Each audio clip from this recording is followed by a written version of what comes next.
الحمد للہ وکفا والصلاة والسلام علی عباده الذین اصطفى خصوصا علی افضلهم وخاتم النبیین محمد الامین وعلی آلہ وصحبہ اجمعین اما بعد فاعوذ باللہ من الشیطان الرجیم بسم اللہ الرحمن الرحیم قل هو اللہ احد اللہ الصمد لم یلد ولم یولد ولم یکن لہ کفوا احد صدق اللہ العظیم رب اشرح لی صدری ویسر لی امری واحلل عقدۃ من لسانی یفقہوا قولی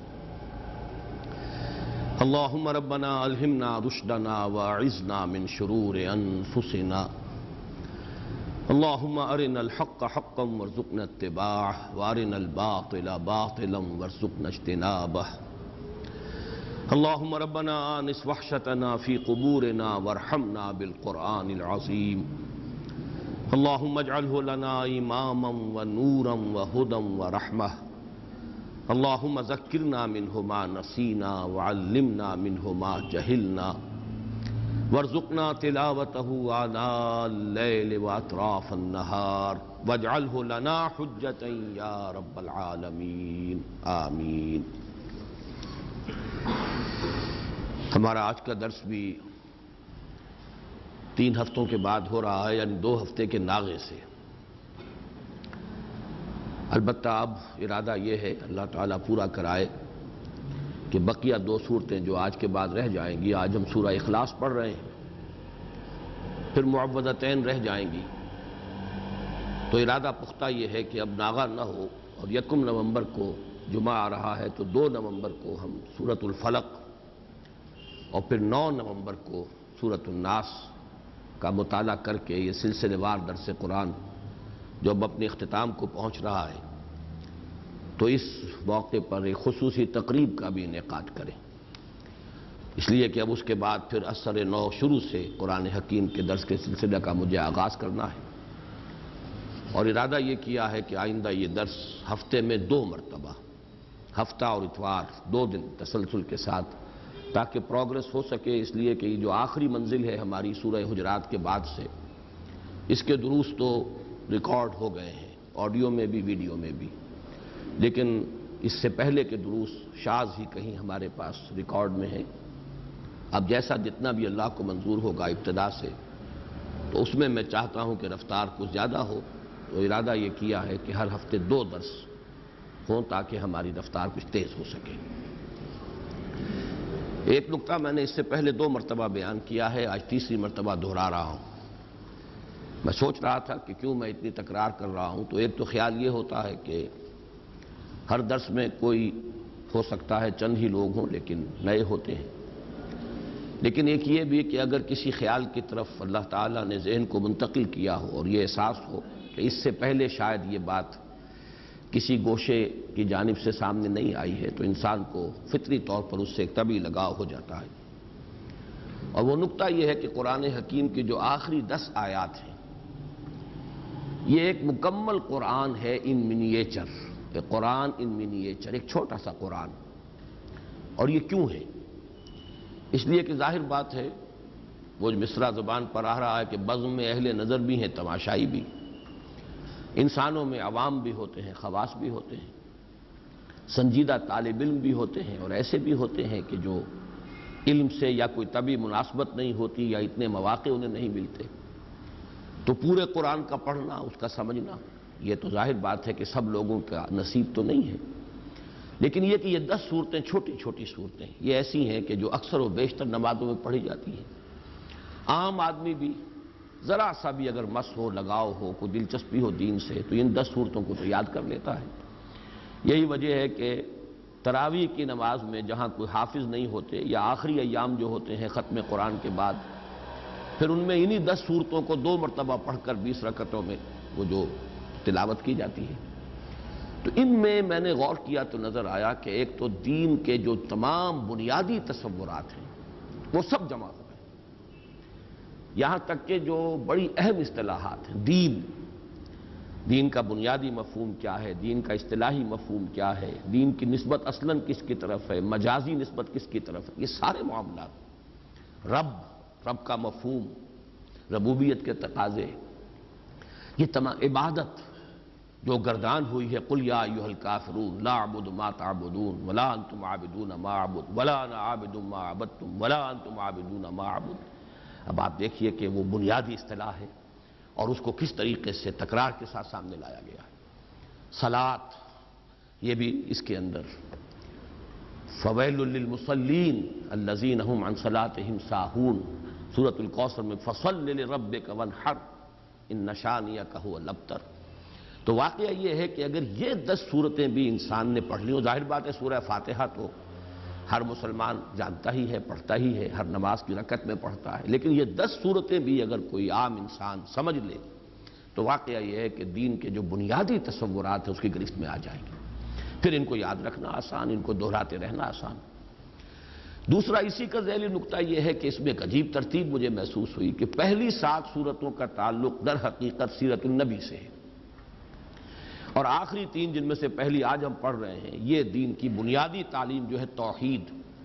عام طور پر سمجھا جاتا ہے کہ صرف سورہ اخلاص توحید کی صورت ہے، اصل میں معوذتین بھی توحید ہی کی صورتیں ہیں، یہ میں بعد میں بیان کروں گا، اس لیے کہ در حقیقت سورہ اخلاص کی جو دوسری آیت ہے، اللہ الصمد، اللہ ہی وہ ذات ہے جس کی پناہ طلب کی جا سکتی ہے، جس کی طرف رجوع کیا جا سکتا ہے، جس کی پشت پناہی جو ہے چاہی جا سکتی ہے۔ یہ پناہ میں آنا، پشت پناہی طلب کرنا، یہی تو معوذتین کا مضمون ہے۔ تو معوذتین در حقیقت دونوں جو ہے اس اللہ الصمد ہی کی شرح پر مشتمل ہے، اور یہ وہ توحید عملی ہے۔ بہرحال 3 صورتیں آخری جو ہیں وہ تو توحید کا نہایت عظیم خزانہ۔ پہلی 7 صورتوں میں ایک عجیب حسن ترتیب کے ساتھ سیرت کے مضامین ہیں۔ کسی بھی انسانی شخصیت کی سیرت لکھی جائے، اس کی لائف بائیوگرافی لکھی جائے، پہلی بات یہ ہوگی کب ولادت ہوئی، کہاں ولادت ہوئی۔ سورۃ الفیل کیا ہے؟ عام الفیل میں ولادت ہوئی ہے، اور وہ اصحاب الفیل کون تھے؟ جو خانہ کعبہ کو ڈھانے کے لیے ارادے سے آئے تھے، مکہ مکرمہ میں ہے، تو گویا کہ یہ حضور صلی اللہ علیہ وسلم کی ولادت کے ساتھ منسلک ہے سورۃ الفیل۔ پھر یہ کس قوم سے تھے، کس قبیلے سے تھے، کیا آپ کا خاندان کا حسب نسب کیا ہے؟ سورۃ القریش کیا ہے؟ قریش آپ کا قبیلہ ہے جس کے آپ ایک فرد ہیں، ان کا کیا مقام تھا، اللہ کے ان پر کیا احسانات تھے، کس طرح انہوں نے ان احسانات کی ناشکری کی ہے، یہ ہے سورۃ القریش کا مضمون۔ لإلاف قریش إیلافہم رحلۃ الشتاء والصیف فلیعبدوا رب ھذا البیت الذی اطعمہم من جوع وآمنہم من خوف۔ پھر تیسری صورت، جس ماحول میں آپ پیدا کیے گئے، جہاں آپ کو اپنا عظیم فرض منصبی ادا کرنا تھا، اس کے کردار اور اخلاق کا عالم کیا تھا؟ یہ جو سورہ مبارکہ ہے، ارأیت الذی یکذب بالدین فذلک الذی یدعو الیتیم ولا یحض علی طعام المسکین فویل للمصلین الذین هم عن صلاتهم ساہون الذین هم یراؤون ویمنعون الماعون۔ یہ سارا کس کا بس بیان ہو رہا ہے؟ اہل مکہ کے حالات، ان کی اخلاقی پستی، دینی اعتبار سے جو زوال وہ آ چکا تھا، دین ابراہیمی کے جو مس کر چکے تھے، نماز کا حلیہ بگاڑ چکے تھے، کوئی نیکی تھی تو صرف ریاکاری کی نیکی تھی، حقیقت بر سے بالکل محروم۔ یہ وہ ماحول تھا جس میں کہ آپ کو یہ عظیم کام جو ہے سونپ کر بھیجا گیا، اصلاح کا اور انقلاب کا۔ پھر آپ کا ذاتی مقام و مرتبہ کیا ہے؟ انا اعطیناک الکوثر فصل لربک وانحر۔ اسی میں یہ کہ مخالفت ہوگی، لیکن آپ کے مخالفین خائب و خاسر ہوں گے، ناکام ہوں گے۔ ان شانئک ھو الابتر۔ قل یا ایھا الکافرون کیا ہے؟ جب یہ مخالفت اور یہ تصادم، کشاکش حق و باطل کی اپنی انتہا کو پہنچ کر پھر ذرا نرمی پر آئی ہے اور مصالحت کی باتیں شروع ہوئی ہیں، تو یہ اعلان برات، قل یا ایھا الکافرون لا اعبد ما تعبدون ولا انتم عابدون ما اعبد۔ یوں سمجھیے کہ پورا مکی دور اس میں آ گیا۔ اور آخری 2 صورتیں یہ انجام ہے، جیسا کہ میں عرض کر چکا ہوں، یہ ایک آیت کو 2 حصوں میں تقسیم کر دیجئے، جو سورہ بنی اسرائیل کی آیت ہے، قل جاء الحق وزهق الباطل اذا جاء نصر اللہ والفتح ورأیت الناس يدخلون فی دین اللہ افواجا۔ اس میں حضور صلی اللہ علیہ وسلم کی حیات طیبہ کے آخری دور کا نقشہ آ گیا، اور یہ کہ جو آپ کے سب سے کٹر دشمن تھے، سب سے زیادہ معاند ابو لہب اور اس کی بیوی، عورتوں میں سر فہرست ام جمیل، اور مردوں میں سب سے زیادہ یوں جس کے لیے میں نے وہ بڑے ثقیل الفاظ بھی آپ کو سنائے تھے، جو کہ یوں سمجھیے کہ نکما ترین انسان جو ہو سکتا ہے، پست ترین اخلاق کا اور سخت ترین مخالف اور قریب ترین عزیز، یہ سارے ترین جمع کیجئے تو وہ ایک شخص بنتا ہے ابو لہب، لیکن اس کے ہاتھ ٹوٹ گئے، وہ برباد ہو گیا، وہ تباہ ہو گیا۔ یہ در حقیقت ان چاروں کو جمع کیا جائے، یہ جو دونوں میں نے آپ کو صورتیں بیان کی ہیں، تو یہ ہے در حقیقت نبی اکرم صلی اللہ علیہ وسلم کے مشن کا وہ آخری وقت کہ آپ کا وہ مشن مکمل ہوا۔ تو یہ 7 صورتیں در حقیقت حضور صلی اللہ علیہ وسلم کی سیرت کے ساتھ متعلق ہیں۔ باقی جو علم کے موتی ہیں، معرفت کے اعلیٰ علمی مضامین جو ہیں، وہ ان سے قطع نظر، وہ تو جو بھی ہیں ہمارے ان دروس میں بیان ہو گئے ہیں۔ پھر آخری 3 صورتیں جو ہیں، یہ ہے در حقیقت دین کی اصل تعلیم، لب لباب، دین توحید ہے اسلام۔ توحید 4 آیات میں سورہ اخلاص کے، اور پھر توحید ہی کا ایک عکس ہے۔ اور یہ توحید کیا ہے؟ توحید فی التعوذ، تعوذ پناہ صرف ایک کی طلب کی جائے۔ جیسے آپ کو معلوم ہے کہ توحید ہی کا تقاضا توکل، توحید فی التوکل، بھروسہ سوائے اس کے اور کسی پر نہ ہو، اللہ تتخذوا من دونی وکیلا۔ اسی طرح یہ توحید تعوذ میں کس سے پناہ طلب کرو گے؟ استعاذہ، کون تمہیں پناہ دینے کی قدرت رکھتا ہے؟ قل اعوذ برب الفلق، قل اعوذ برب الناس۔ تو یہ چند نکات ہیں کہ جن کی طرف ذہن منتقل ہوا، اور میں نے چاہا کہ آج پھر آپ کے سامنے ہی بیان کر دوں۔ ایک دوسرا اہم مضمون جو میں بیان کرتا چلا آ رہا ہوں، وہ یہ ہے کہ ان 10 صورتوں کے اندر ترتیب یہ ہے کہ پہلی 4 صورتیں تو نمایاں طور پر جوڑوں کی شکل میں ہیں۔ سورۃ الفیل، سورۃ القریش، یوں سمجھیے ایک ہی مضمون ہے، ایک ہی تصویر کے 2 رخ ہیں۔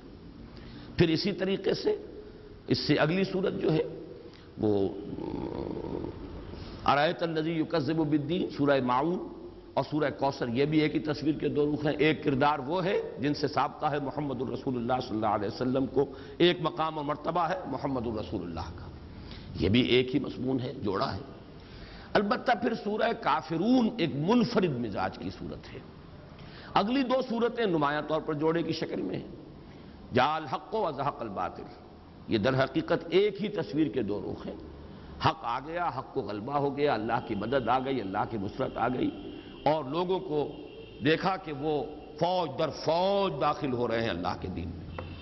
اور اسی بات کو تبت یدا ابی لہب وتب، انجام جو ہے حق آیا ہے تو باطل گیا ہے، روشنی آئی ہے تو ظاہر بات ہے کہ اندھیرا بھاگ گیا ہے، وہ ہے تبت یدا ابی لہب۔ تو یہ دونوں صورتیں ایک جوڑے کی شکل میں ہیں، لیکن سورہ کافرون یہاں منفرد مزاج کی حامل ہے۔ اسی طرح سورہ اخلاص یہ انتہائی منفرد ہے، یہ تو گویا کہ توحید کے مضمون پر مشتمل ہونے کے اعتبار سے بھی گویا کہ تقاضا بھی یہ تھا کہ یہ منفرد ہی ہو، اس کا جوڑا کوئی نہ ہو۔ اس سے بھی آپ کو معلوم ہے سورہ یاسین، یہ جب ہم وہ حصہ پڑھ رہے تھے قرآن مجید کا تو میں نے بیان کیا تھا اس کا کوئی جوڑا نہیں، وہ قلب کے مانند ہے۔ وہ جو صورتیں وہاں 13 صورتیں آئی ہیں، ان میں یہ درمیان میں یہ سورہ مبارکہ جو ہے ان کو اس طریقے سے رکھا گیا ہے، بلکہ 21 صورتیں ہیں، وہ دو گروپس جو ہیں مکی صورتیں ہیں، 10 ادھر اور پھر 10 ادھر، درمیان میں یہ سورہ یاسین ہے پریزائڈنگ پوزیشن میں، اور وہ بالکل منفرد ہے۔ اسی طرح سورہ اخلاص منفرد ہے۔ اگلی 2 صورتوں کو اندھا بھی جانتا ہے کہ یہ جوڑا ہے، معوذتین نام ہی ان کا جو ہے، 2 صورتیں جن میں تعوذ کی تلقین ہوئی ہے، قل اعوذ برب الفلق، قل اعوذ برب الناس۔ تو یوں سمجھیے کہ یہ آخری 6 صورتیں جو ہیں 2 سہ سوروں کی شکل میں ہیں۔ یہ سہ سوروں کی شکل میں ہونے سے اب ایک نقشہ بھی میں نے بلکہ آج اپنے کاغذ پر تو کھینچا تھا کہ اگر آپ 2 مثلثیں ساتھ ساتھ ڈرا کر لیں، ایک مثلث ادھر ہے، ایک مثلث ادھر ہے، تو یہ سہ سوروں کو ریپرزنٹ کریں گی۔ پہلا سہ سورہ ہے کافرون، نصر اور لہب۔ کافرون ہے اوپر پریزائڈنگ پوزیشن میں، اور اس کے ساتھ متعلق ہے جوڑے کی شکل میں سورۃ اللہب اور سورۃ النصر۔ ساتھ ہی دوسری مثلث ہے سورہ اخلاص، یہ ہے پریزائڈنگ پوزیشن میں، اور ان کے ساتھ جوڑا منسلک ہے معوذتین۔ اگر ان دونوں ٹرائنگلز کو، دونوں مثلثوں کو آپ برابر برابر رکھیں گے تو خود بخود ایک بات ابھرے گی، اور وہ میں اب چاہوں گا کہ اسے دوسرے اعتبارات سے بھی بہت واضح کر کے آپ کے سامنے رکھوں، کہ پھر بڑا گہرا ربط قائم ہو جاتا ہے سورہ کافرون میں اور سورہ اخلاص میں۔ یہ دونوں پریزائڈنگ پوزیشن میں ہیں ان 2 سوروں میں، 2 سہ سوروں میں، دونوں ٹاپ کے اوپر ہیں، ادھر سورہ کافرون ہے، ادھر سورہ اخلاص ہے۔ کافرون کے ساتھ متعلق سورۃ النصر، سورۃ اللہم، سورۃ الاخلاص کے ساتھ متعلق سورۃ الفلق، سورۃ الناس۔ یہ دونوں جو ٹاپ پر ہیں، ان کے مابین جو ربط ہے ذرا اس کو آپ سمجھیے کہ کس کس اعتبار سے۔ اب نوٹ کیجئے، حضور کا عام طور پر معمول جو تھا، قرآن مجید کی قرأت جو آپ نماز میں کیا کرتے تھے، تو وہ قریب کے جوڑے آپ لیتے تھے، سورۃ الاعلیٰ اور سورۃ الغاشیہ۔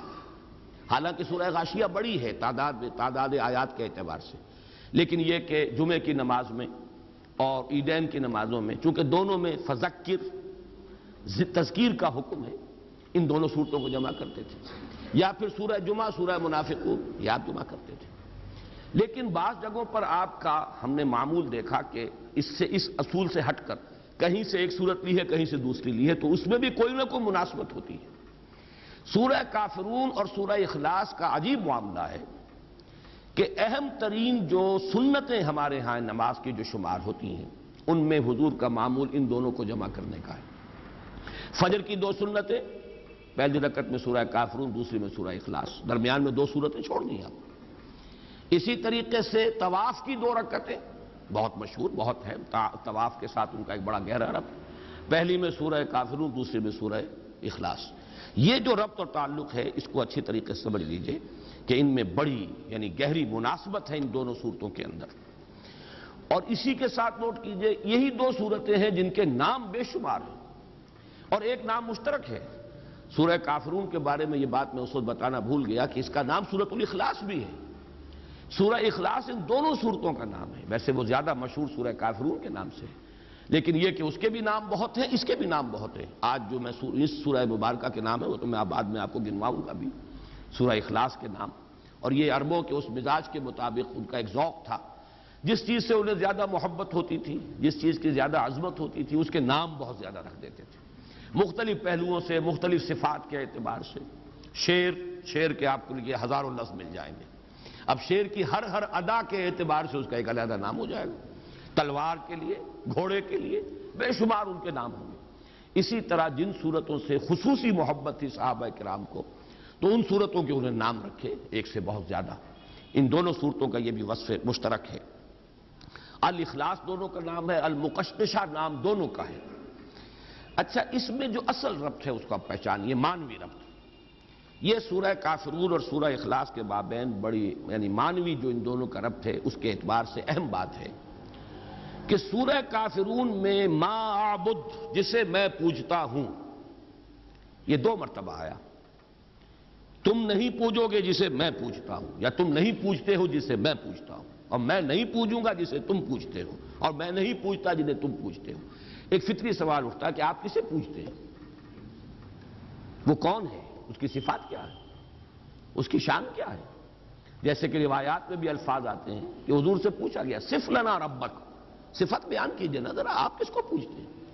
اسی طرح کہا گیا انصب لنا ربک، اپنے رب کا نسب نامہ ذرا بیان تو کریں، کس کو پوچھتے ہیں آپ؟ اس کے پیچھے جو اصل مسئلہ ہے وہ سمجھ لیجئے کہ جہاں تک لفظ اللہ ہے وہ تو مشترک ہے، وہ بھی اللہ کو پوچھتے تھے۔ یہ تو نہیں تھا کہ وہ اللہ کو نہیں مانتے تھے، اللہ کو مانتے تھے، اللہ کو پوچھتے تھے، اللہ سے دعائیں کرتے تھے، اللہم اللہم پکارتے تھے اللہ کو۔ تو کیسے کہتے ہیں حضور کہ جسے میں پوچھتا ہوں تم نہیں پوچھتے؟ مطلب کیا ہوا اس کا کہ نام مشترک ہے، تم نے اس کے صفات کچھ اور بنا لیے ہیں، تم نے اس کے ساتھ کچھ ایسی چیزیں شامل کر دی ہیں، وہ تمہارے اپنا ذہن کا تراشیدہ اللہ ہے، وہ اللہ نہیں ہے جس سے میں پوچھتا ہوں۔ کہ یاراں دیگرے رامی پرستند، نام مشترک ہے لیکن میں اس اللہ کو نہیں پوچھتا جسے تم پوچھتے ہو، وہ اللہ کوئی اور اللہ ہے، وہ تمہارے ذہن کا تراشیدہ اللہ ہے، اس کی صفات تم نے خود کوئی گھڑ لی ہے، اس کو تم نے گرا دیا ہے، مخلوقات کی صف میں لا کے کھڑا کر دیا، وہ میرا معبود نہیں ہے، میرا معبود کوئی اور ہے۔ نام سے دھوکہ نہ کھاؤ، نام مشترک ہے لیکن ان کا مدلول، اس نام کا اصل مصداق، اس نام سے مراد، اس نام کا مسمى بالکل جدا ہے۔ وہ ہے در حقیقت، وہ کون ہے؟ اس کا جواب ہے قل هو اللہ احد اللہ الصمد لم یلد ولم یولد ولم یکن له کفوا احد۔ تو معلوم یہ ہوا کہ چاہے نام مشترک تھا، قرآن مجید میں بارہا اس درس کے دوران میں نے آپ کو سنایا ہے کہ قرآن میں آتا ہے، ان سے پوچھئے آسمان زمین کس نے پیدا کیے؟ کہیں گے اللہ نے پیدا کیے۔ من خلق السماوات والارض قل اللہ، یقول وہ کہیں گے اللہ، لیکن یہ کہ یہ اللہ کے ساتھ انہوں نے جو اور تصورات شامل کر لیے ہیں، اب وہ اللہ نہیں رہا ہے جس کو میں پوچھتا ہوں۔ نام کا اشتراک ضرور ہے میرے اور تمہارے مابین، باقی یہ کہ اس اللہ کی شان بالکل جدا ہے اس معبود سے کہ جس کو تم پوج رہے ہو۔ اور وہ معبود کون ہے؟ وہ یہ ہے کہ جو اس سورہ مبارکہ میں بیان ہو رہا ہے، جس کی صفات کا، جس کی شانوں کا تذکرہ یہاں کیا جا رہا ہے۔ اب جیسا کہ میں نے عرض کیا تھا کہ سورہ اخلاص کے نام، ویسے امام رازی نے تو 20 نام گنوا دیے ہیں، لیکن میں جلدی سے آپ کو اس کے چونکہ مختلف مضامین کے اعتبار سے اس کی جو صفات ہیں اس کے پہلوؤں سے نام رکھ دیے گئے۔ سورۃ التفرید، فرد کر دینے والی سورت، یعنی اللہ تعالیٰ کی ذات کو علیحدہ کر دینے والی، بالکل ایک فرد کی حیثیت سے کہ کسی اور کے ساتھ کوئی اشتباہ نہ ہو۔ سورۃ التجرید، مجرد کر دینے والی، تمام وہ صفات جو ہیں کہ جن کے ساتھ متصف کر دیا گیا ہے دوسرے الہہ کو، ان سب سے علیحدہ کر دینے والی۔ سورۃ التوحید، سورۃ النجات، سورۃ الولایہ، سورۃ النسبہ، سورۃ المعرفہ، سورۃ الجمال، سورۃ المقشقشہ، سورۃ الصمد۔ یہ بھی نوٹ کیجئے، پورے قرآن حکیم میں چونکہ صرف یہی سورہ مبارکہ ہے جس میں الصمد کا لفظ آیا ہے، بلکہ نہ اس مادے سے کہیں کوئی لفظ آیا ہے، نہ کوئی نکرہ، نہ کوئی معرفہ، نہ کوئی اس سے مشتق، بلکہ اس مادے سے بس یہی ایک لفظ آیا ہے جو سورہ مبارکہ میں الصمد۔ تو سورۃ الصمد، سورۃ الاساس، یہ مختلف نام ہیں، اور جیسا کہ میں عرض کر چکا ہوں یہ ہے اصل میں اس بنیاد پر کہ عربوں کا مزاج تھا، یہ در حقیقت ان کے بہت ہی زیادہ یعنی قادر الکلام ہونے کا ایک مظہر ہے، ان کے اندر جو فصاحت و بلاغت کا ایک خاص ذوق تھا کہ اب ایک ہی شخص ہے فرض کیجئے، لیکن اس کے بہت سے اس کی صفات ہوں گی، اس کی شانیں، اس کی ادائیں، تو ہر ادا کے حوالے سے اس کا ایک علیحدہ نام، اس صفت کے حوالے سے اس کا نام، جیسے کہ آپ کو معلوم ہے خود اللہ تعالیٰ کے نام تمام کے تمام صفات ہی ہیں۔ اللہ کی ہر صفت کے ساتھ الف لام جوڑ دیجئے تو وہ اللہ تعالیٰ کا نام بن جاتا ہے۔ تو اس اعتبار سے جن چیزوں سے محبت زیادہ ہوتی تھی، جس سے عقیدت ہو یا جس سے کی عظمت کا کوئی دل میں نقش قائم ہو، اس کے لیے وہ بہت سے نام رکھ دیتے تھے۔ ایک یہ کہ اس سورہ کا زمانہ نزول کیا ہے، یہ بھی ایک اہم مضمون ہے۔ یہ سورہ مبارکہ ان چند صورتوں میں سے ہے جن کے بارے میں بالآخر یہ کہا گیا کہ یہ 2 مرتبہ نازل ہوئی، اس لیے کہ بہت سی روایات ہیں جو اس طرح دلالت کرتی ہیں کہ یہ مکی صورت ہے، اس لیے کہ مشرکین مکہ نے سوال کیا تھا کہ صف لنا ربک یا انصب لنا ربک، ذرا بیان کیجئے کیا آپ کس کو پوجتے ہیں؟ آپ کہتے ہیں کہ میں نہیں پوجتا اسے جنہیں تم پوجتے ہو، اور تم نہیں پوجتے اسے جسے میں پوجتا ہوں، تو آپ کسے پوجتے ہیں؟ ہمیں ذرا بیان کیجئے اس کی شان کیا ہے، اس کی صفات کیا ہے۔ تو اس اعتبار سے مکے میں ہی یہ سورہ مبارکہ نازل ہوئی، بہت سی اس کی جو ہے وہ روایات موجود ہیں۔ بعض روایات یہ کہ یہود نے سوال کیا تھا کہ آپ اللہ کی توحید کا اور اللہ کو پر ایمان لانے کی جو دعوت دے رہے ہیں تو کیا صفات ہیں اس کی، تو یہ سورہ مبارکہ نازل ہوئی۔ تو یہ مختلف روایات ہیں، اور اس پر میں سمجھتا ہوں کہ حق ادا کر دیا ہے مولانا مودودی مرحوم نے تفہیم القرآن کے، اس کا جو اب ہر سورت کا وہ ایک مقدمہ لکھتے ہیں، تو تمام روایات جمع کر دی ہیں، اور پھر ایک بہت ہی اہم اور بہت فیصلہ کن قول فیصل جو ہے انہوں نے لکھا ہے، بہت جامع، اور اس سے ثابت یہی ہے، اکثر لوگوں کی رائے بھی یہی ہے، لیکن اس کو بیان کرنے کا اسلوب وہاں پر بہت عمدہ ہے مولانا مودودی مرحوم کا، اور وہ یہ کہ یہ ہے مکی، لیکن چونکہ جب بھی حضور سے پوچھا گیا اللہ کے بارے میں تو حضور نے یہی صورت پڑھ دی، تو مغالطہ ہو گیا لوگوں کو، شاید یہ ابھی نازل ہوئی ہے، اور یہ میں پہلے بھی بیان کر چکا ہوں، جیسے وہ مشہور واقعہ جو حضرت عمر رضی اللہ تعالیٰ عنہ کا حضور کے انتقال کے بعد جو جذباتی ایک کیفیت ہو گئی تھی، اور آپ نے تلوار کھینچ لی تھی اور فرمایا تھا کہ جو کہے گا کہ محمد کا انتقال ہو گیا اسے قتل کر دوں گا، تو یہ خاص جذباتی کیفیت تھی، ایک جذب کا عالم تھا۔ تو اس وقت حضرت ابو بکر رضی اللہ تعالیٰ عنہ نے جب کھڑے ہو کر خطبہ دیا ہے، من کان یعبد محمدا فإن محمدا قد مات ومن کان یعبد اللہ فإن اللہ حی لا یموت، اور پھر آیت پڑھی وما محمد الا رسول قد خلت من قبلہ الرسل افإن مات او قتل انقلبتم علی اعقابکم۔ تو حضرت عمر اپنا یہ تاثر بیان کرتے ہیں کہ مجھے محسوس ہوا جیسے یہ آیت مبارکہ ابھی نازل ہوئی۔ اب ظاہر بات ہے حضرت عمر کا معاملہ تو اور ہے، وہ تو قرآن کے جاننے والے اور قرآن کے عالم تھے، انہیں معلوم تھا یہ کہ آیت کب نازل ہوئی ہے، لہذا انہوں نے تو الفاظ یہ کہ گویا کہ ابھی نازل ہوئی ہے، یعنی اس وقت کا تاثر اتنا گہرا ہوا اس آیت کے پڑھنے کا، جو حضرت ابوبکر نے جب اس کا حوالہ دیا تو تاثر اتنا گہرا تھا خود حضرت عمر کے دل پر کہ آپ فرماتے ہیں کہ میں نے محسوس کیا کہ گویا یہ آیت ابھی نازل ہوئی۔ لیکن عام لوگوں کا تصور، ظاہر بات ہے کہ ہر شخص کو قرآن کا اتنا جاننے والا نہیں تھا۔ کتنے لوگ تھے کہ جن کے پاس قرآن مجید پورا موجود بھی نہیں تھا، مصحف کہاں تھے؟ یہ مصحف کی شکل میں تو حضرت ابوبکر کے زمانے میں جمع کیا گیا، ورنہ باقاعدہ ما بین الدفتین کتابی شکل میں حضور کے زمانے میں قرآن تھا ہی نہیں۔ تو ایسے مواقع پر جب بھی کسی نے کوئی سوال کیا اللہ تعالیٰ کی ذات و صفات کے بارے میں اور حضور نے یہ صورت پڑھ دی، تو کسی شخص کو کہ جو اس مجمع میں موجود ہو یہ گمان ہو سکتا ہے کہ یہ صورت ابھی نازل ہوئی ہے، اس سوال کے جواب میں نازل ہوئی ہے۔ اور اس اعتبار سے یہ رائے بھی بن گئی کہ یہ گویا کہ مدنی صورت ہے، لیکن یہ کہ مضامین کو دیکھیے، اس کا اسلوب دیکھیے، اس کا سٹائل دیکھیے، سب کے سب قطعی ثبوت ہے یہ شے کہ یہ سورہ مبارکہ صرف مکی نہیں، مکی دور کے بھی بالکل ابتدائی زمانے سے متعلق ہے۔ اس کے لیے بھی جو ایک برہان قاطع دی ہے مولانا مودودی نے، وہ بہت ہی کنونسنگ ہے، اس لیے کہ اس میں جو لفظ احد آیا ہے، یہ بعد میں اس کی مزید جو تشریح کروں گا تو وہ بات سامنے آ جائے گی، سوائے اللہ کی ذات کے یہ لفظ صفت کے اعتبار سے کسی اور کے لیے مستعمل نہیں، نہ اس سے پہلے اس کا استعمال تھا، یہ صرف نازل ہوا قرآن مجید میں اللہ کی ذات کے لیے صفت کے طور پر۔ اس اعتبار سے غور کیجئے تو جب حضرت بلال کے واقعات آتے ہیں رضی اللہ تعالیٰ عنہ، جب امیہ ابن خلف جو ان کا آقا تھا، جب انہیں سخت سزائیں دیتا تھا اور جب تپتی ہوئی زمین پر لٹا کر اور ایک بھاری پتھر سینے پر بھی رکھ دیتا تھا اور اوپر سے آگ برسا رہا ہوتا تھا مکے کا سورج، اس وقت بھی ان کی زبان سے لفظ نکلتا تھا احد احد احد احد احد احد، وہ کسی درجے میں بھی کمپرومائز کرنے کے لیے تیار نہیں۔ تو یہ احد اس وقت جو ان کی زبان سے نکل رہا ہے، یہ قطعی ثبوت ہے اس کا کہ یہ سورہ مبارکہ اس وقت نازل ہو چکی تھی، اور اسی کے حوالے سے قل هو اللہ احد اللہ الصمد، تو یہ احد کا لفظ جو ہے یہ تو بڑی قطعی میں سمجھتا ہوں کہ دلیل ہے اس بات کی کہ حضرت بلال، یہ سن 4 یا 5 کا واقعہ، یہ تعذیب المسلمین کا آغاز سن 4 میں ہوا ہے، سن 5 میں وہ اپنے عروج کو پہنچ گیا، پرسیکیوشن مسلمانوں کی، اور ان میں ظاہر بات ہے کہ سب سے زیادہ جو بھی اس کا نشانہ بنے اس تشدد کا، وہ غلاموں کے طبقے سے جو لوگ ایمان لائے تھے، تو یہ وہ دور ہے۔ تو اس سے یہ ثبوت اس کا بالکل واضح طور پر مل گیا کہ یہ مکی صورت ہے، البتہ چونکہ اس کا بہت سے مواقع پر حوالہ آیا ہوگا بالکل فطری طور پر کہ جب بھی اللہ کی ذات و صفات کا معاملہ زیر بحث آیا یقیناً حضور نے یہی سورہ مبارکہ پڑھ دی، اور یہی سب سے مختصر صورت بھی ہے اور بہت جامع بھی ہے۔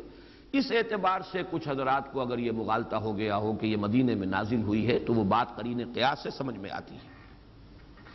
ایک اور موضوع میں چاہتا ہوں وہ بھی آپ کے سامنے واضح ہو جائے، پہلے بھی میں نے کہا لفظ استعمال کیے، جس چیز سے عربوں کو خاص محبت ہو جاتی تھی اس کے نام بہت سے رکھتے تھے، اس سورہ مبارکہ سے صحابہ کرام کو جس درجے شغف تھا، جتنی محبت تھی، اس کے ضمن میں کچھ واقعات بیان ہوئے۔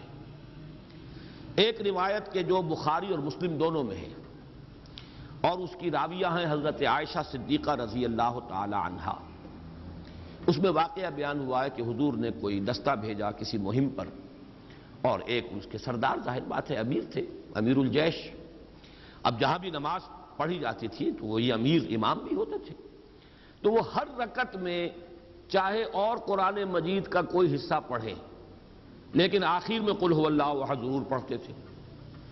کچھ لوگوں نے منع کیا یہ آپ کیوں کرتے ہیں، یا تو پھر قل هو اللہ احد ہی پڑھیے، یا یہ کہ جب آپ نے کچھ اور آیتیں پڑھ لی ہیں تو جو تقاضا ہے نماز کی ہر رکعت میں قرآن مجید کے پڑھنے کا وہ پورا ہو گیا، تو ہر رکعت میں آپ کیوں یہ سورہ اخلاص بھی تلاوت کرتے ہیں؟ تو انہوں نے کہا بھائی مجھے اس سے بڑی محبت ہے اور میں نہیں پڑھ سکتا قرآن مجید کی، یعنی نماز کی کوئی رکعت میرے لیے ممکن نہیں ہے کہ اس صورت کے بغیر۔ پھر واپس آ گئے تو حضور سے شکایت کی گئی کہ یہ کرتے تھے وہ، یعنی شکایت کی گئی یا بتایا گیا تاکہ حضور کی رائے معلوم ہو کہ آیا وہ صحیح کرتے تھے یا غلط کرتے تھے۔ تو حضور نے پوچھا کہ ان سے تم نے یہ بھی سوال کیا کہ ایسا کیوں کرتے ہیں؟ تو انہوں نے جواب دیا جی ہاں ہم نے پوچھا تھا، وہ کہتے ہیں مجھے اس سے بہت محبت ہے اس سورہ مبارکہ سے۔ تو حضور نے فرمایا یہ الفاظ نوٹ کر لیجئے، اخبروہ ان اللہ تعالی یحبہ، اسے خبر دے دو، خوشخبری دے دو کہ اگر اسے اس سورت سے محبت ہے تو اللہ اس سے محبت کرتا ہے۔ یہ اس سورہ مبارکہ کی شان ہے۔ جیسے میں نے وہ سورۃ العصر والا جو کتاب چاہے اس میں وہ روایت نقل کی ہے کہ حضور کے صحابہ کا یہ معمول تھا، کان الرجلان من اصحاب النبی صلی اللہ علیہ وسلم اذا التقیا لم یتفرقا حتی یقرأ احدہما علی الآخر سورۃ العصر. جب کوئی دو صحابی آپس میں ملاقات فرماتے تھے تو ایک دوسرے سے جدا نہیں ہوتے تھے جب تک سورۃ العصر نہ پڑھ لیں. تو چونکہ وہ ہدایت، عملی ہدایت، وہ زندگی کے اندر کیا رخ اختیار کرنا ہے، اس کے اعتبار سے جامع ترین سورت جو ہے وہ سورۃ العصر ہے. تو اس کا تذکرہ، اس کی یاد، اس کی تذکیر، اس کو ذہن میں مستحضر رکھنا، اس کو ایک دوسرے کو یاد دلاتے رہنا، یہ ان کا مزاج تھا. اسی طرح یہ سورہ مبارکہ اللہ تعالیٰ کی توحید پر جس قدر جامع ہے اس کے حوالے سے صحابہ کا اسی طرح کا واقعہ جو ہے بخاری میں ایک اور روایت ہے حضرت انس سے رضی اللہ تعالیٰ عنہ. یہ ذرا اس سے برعکس معاملہ ہے. یعنی وہ تو یہ کرتے تھے صحابی کہ ہر رکعت میں جو حصہ پڑھا قرآن مجید کا اس کے بعد سورہ اخلاص پر اس رکعت کو ختم کیا. یہ مسجد قباء میں ایک امام مقرر کیے گئے، انصار کا قبیلہ تھا یہ جو آباد تھے قباء کی بستی میں. تو وہاں جو جن صاحب کو امامت کے جو فرائض سر انجام دیتے تھے مسجد قباء میں، ان کا طرز عمل یہ تھا کہ ہر رکعت میں پہلے سورہ اخلاص پھر کوئی اور مقام. یہ گویا کہ بات تو وہی ہوئی لیکن یہ ان سے بھی آگے تھے اس معاملے میں کہ ہر رکعت میں پہلے سورہ اخلاص اور اس کے بعد کوئی اور آیات. ان سے بھی یہی معاملہ ہوا. ان سے بھی کہا گیا آپ ایسا کیوں کرتے ہیں؟ اور پھر یہ کہ ان کی بھی بات پہنچائی گئی حضور تک. حضور نے بلایا، کیوں کرتے ہو ایسا؟ ان کا حضور مجھے اس صورت سے بہت محبت ہے. آپ نے فرمایا حبک ایہا ادخلک الجنہ، تیری جو محبت اس صورت سے ہے وہ تجھے جنت میں پہنچا دے گی. بلکہ الفاظ تو یہ اس نے تجھے جنت میں داخل کر دیا، ادخلک الجنہ، داخل کر دیا اس نے تجھے جنت میں اس محبت نے کہ جو تجھے اس سورہ مبارکہ سے. تو یہ اس سورہ مبارکہ کے ساتھ صحابہ کرام ان کا ایک خصوصی شغف اور ان کی ایک انتہائی جو ایک قلبی محبت کا معاملہ ہے اس کے لیے یہ واقعہ ذہن میں رکھیے.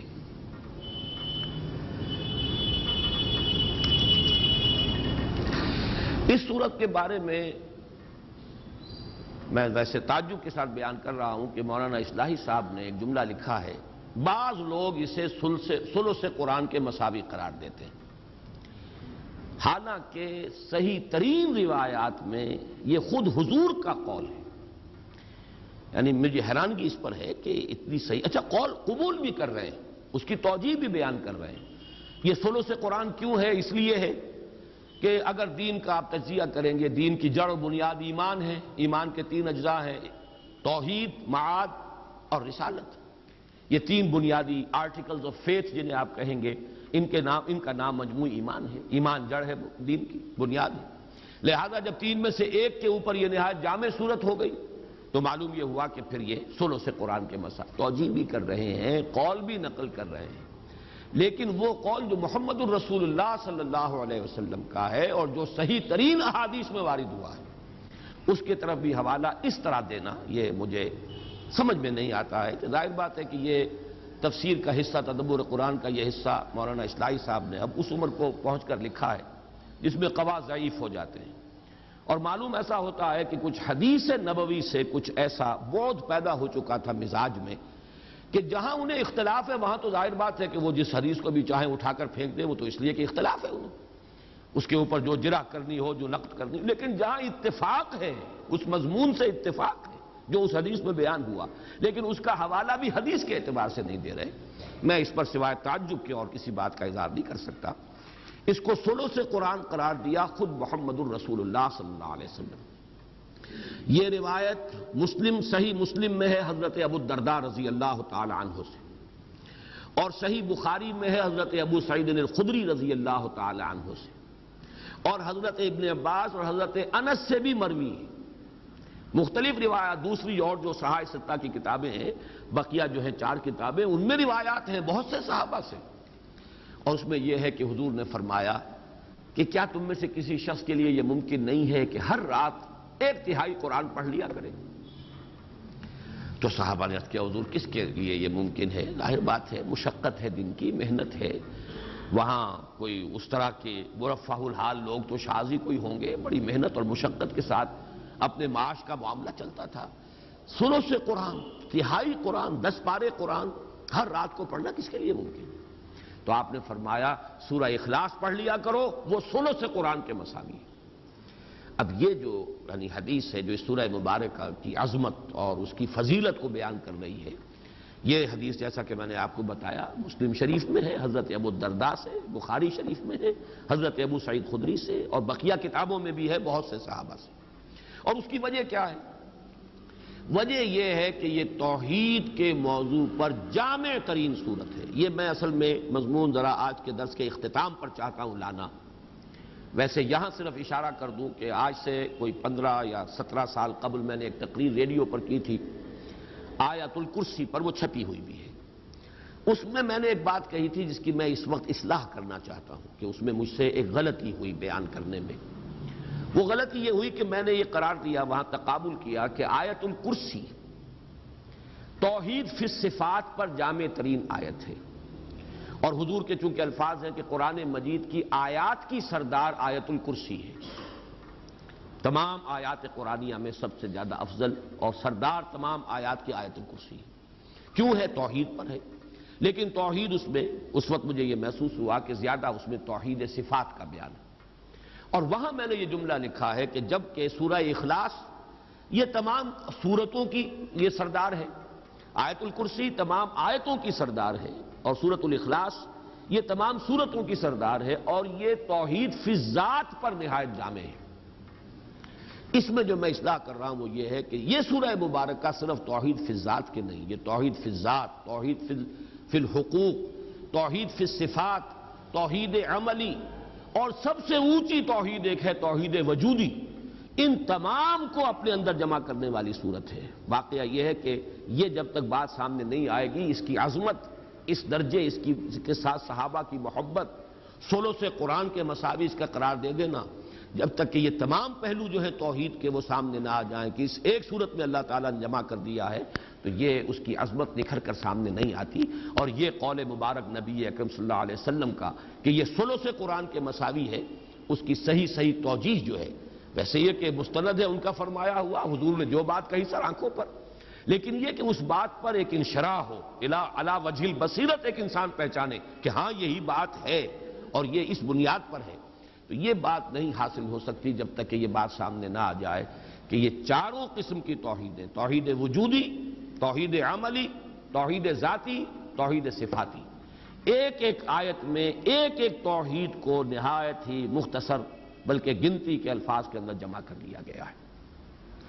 اب آئیے ہم اس سورہ مبارکہ کا لفظ بلفظ مطالعہ شروع کرتے ہیں۔ قل هو اللہ احد، کہہ دو وہ اللہ ایک ہے یا یکتا ہے یا اکیلا ہے یا بے ہمہ ہے، سب سے الگ ہے۔ یہ میں نے چند جملے جو ہیں علیحدہ علیحدہ بیان کیے ہیں۔ احد کی تعبیر میں جو مختلف اسلوب اختیار کیے گئے ہیں میں نے ان سب کو آپ کے سامنے پیش کر دیا۔ پہلے تو اس جملے کی ترکیب کے بارے میں رائے سمجھ لیجئے۔ ایک رائے یہ ہے کہ قل، اس کے بعد ہوا جو ہے یہ ضمیر شان ہے، یہ ترکیب کے اندر شمار میں نہیں آئے گی۔ مبتدا ہے اللہ، احد خبر ہے، اللہ مبتدا، احد خبر، جملہ خبریہ بن گیا، جملہ اسمیہ خبریہ۔ اور یہ ہوا جو ہے یہ صرف اضافی طور پر ضمیر شان کی حیثیت سے آئی۔ ایک رائے یہ کہ نہیں، ہوا مبتدا ہے، اللہ اس کی خبر اول ہے، وہ اللہ ہے، اکیلا ہے، گویا کہ دو خبریں ہیں، خبر اول اللہ اور خبر دوم احد، یا خبر اللہ اور اس کا بدل احد۔ یہ دو انداز ہیں ترکیب کے کہ جو اس ایک جملے کے کیے گئے ہیں، اور اس کے اندر دونوں کے اندر پورے دلائل موجود ہیں، اور مفہوم اور مدلول کے اعتبار سے ان میں کوئی خاص فرق واقع نہیں ہوتا۔ جیسا کہ میں بیان کر چکا ہوں، اس کی تقریب کیا ہوئی؟ میرے نزدیک اس کی صحیح ترین تقریب جڑتی ہے سورہ کافرون سے، اور خاص طور پر حضور کے اس فرمانے سے، میں نہیں پوچھتا جسے تم پوچھتے ہو۔ تو پھر کسے پوچھتے ہیں آپ؟ من ہوا، کس کو آپ پوچھتے ہیں؟ اگر اللہ ہم بھی پوچھتے ہیں، لیکن یہ کہ وہ اللہ کوئی اور اللہ ہے جسے میں پوچھتا ہوں، جسے تم پوچھتے ہو وہ اللہ، تمہارا نام تم نے جو رکھ لیا ہے، یہ تمہارے اپنے ذہن کا تراشیدہ کوئی خدا ہے، اللہ ہے۔ می تراشد فکر ما ہردم خدا وندے جگر، رست از یک بند تا افتاد در بندے دیگر. اس اللہ کو میں نہیں پوچھتا، میں جسے پوچھتا ہوں وہ اللہ ہے جو اکیلا ہے. اس کے ساتھ ہی اب میں چاہتا ہوں کہ کیونکہ اب ہم اختتام پر پہنچ رہے ہیں اور غالباً اب اگلی دو صورتوں میں لفظ اللہ نہیں آ رہا. اعوذ برب الفلق، اعوذ برب الناس، ملک الناس، الہ الناس. الہ کا لفظ تو آئے گا، اب اللہ کا لفظ نہیں آئے گا. یہ آخری آیت ہے قرآن مجید کی جس میں اللہ کا یہ اسم مبارک آ رہا ہے. اس کے بارے میں چند باتیں جو ہے وہ نوٹ کر لیجئے.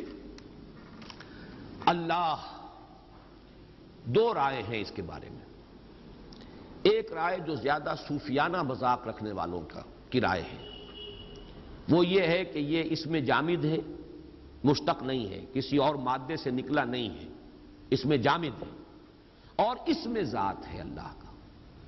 اسم ذات لاہور شہر کا نام ہے، بس اب اس کو کہاں سے نکلا، کیا نکلا کہیں سے نہیں، یہ تو ایک علامت کے طور پر ہے. اس کو اسم جامد کہتے ہیں. مشتق وہ ہے جو کسی مادے سے نکلا ہو. فعل سے فاعل اور مفعول اور فعال یہ سب کے سب بنتے چلے گئے. استفعال یہ سب کے سب اس سے مشتق ہے. علم سے عالم، علامہ، علیم، متعلم یہ سب کے سب آ گئے. معلم یہ سب مشتق ہے، مادہ علم ہے. لیکن ایک رائے جو زیادہ تر صوفیانہ مزاج رکھنے والے لوگوں کی ہے وہ یہ ہے کہ یہ اسم جامد ہے، کسی سے نہیں بنا، کوئی اس کا مادہ نہیں، اور یہ اسم ذات ہے.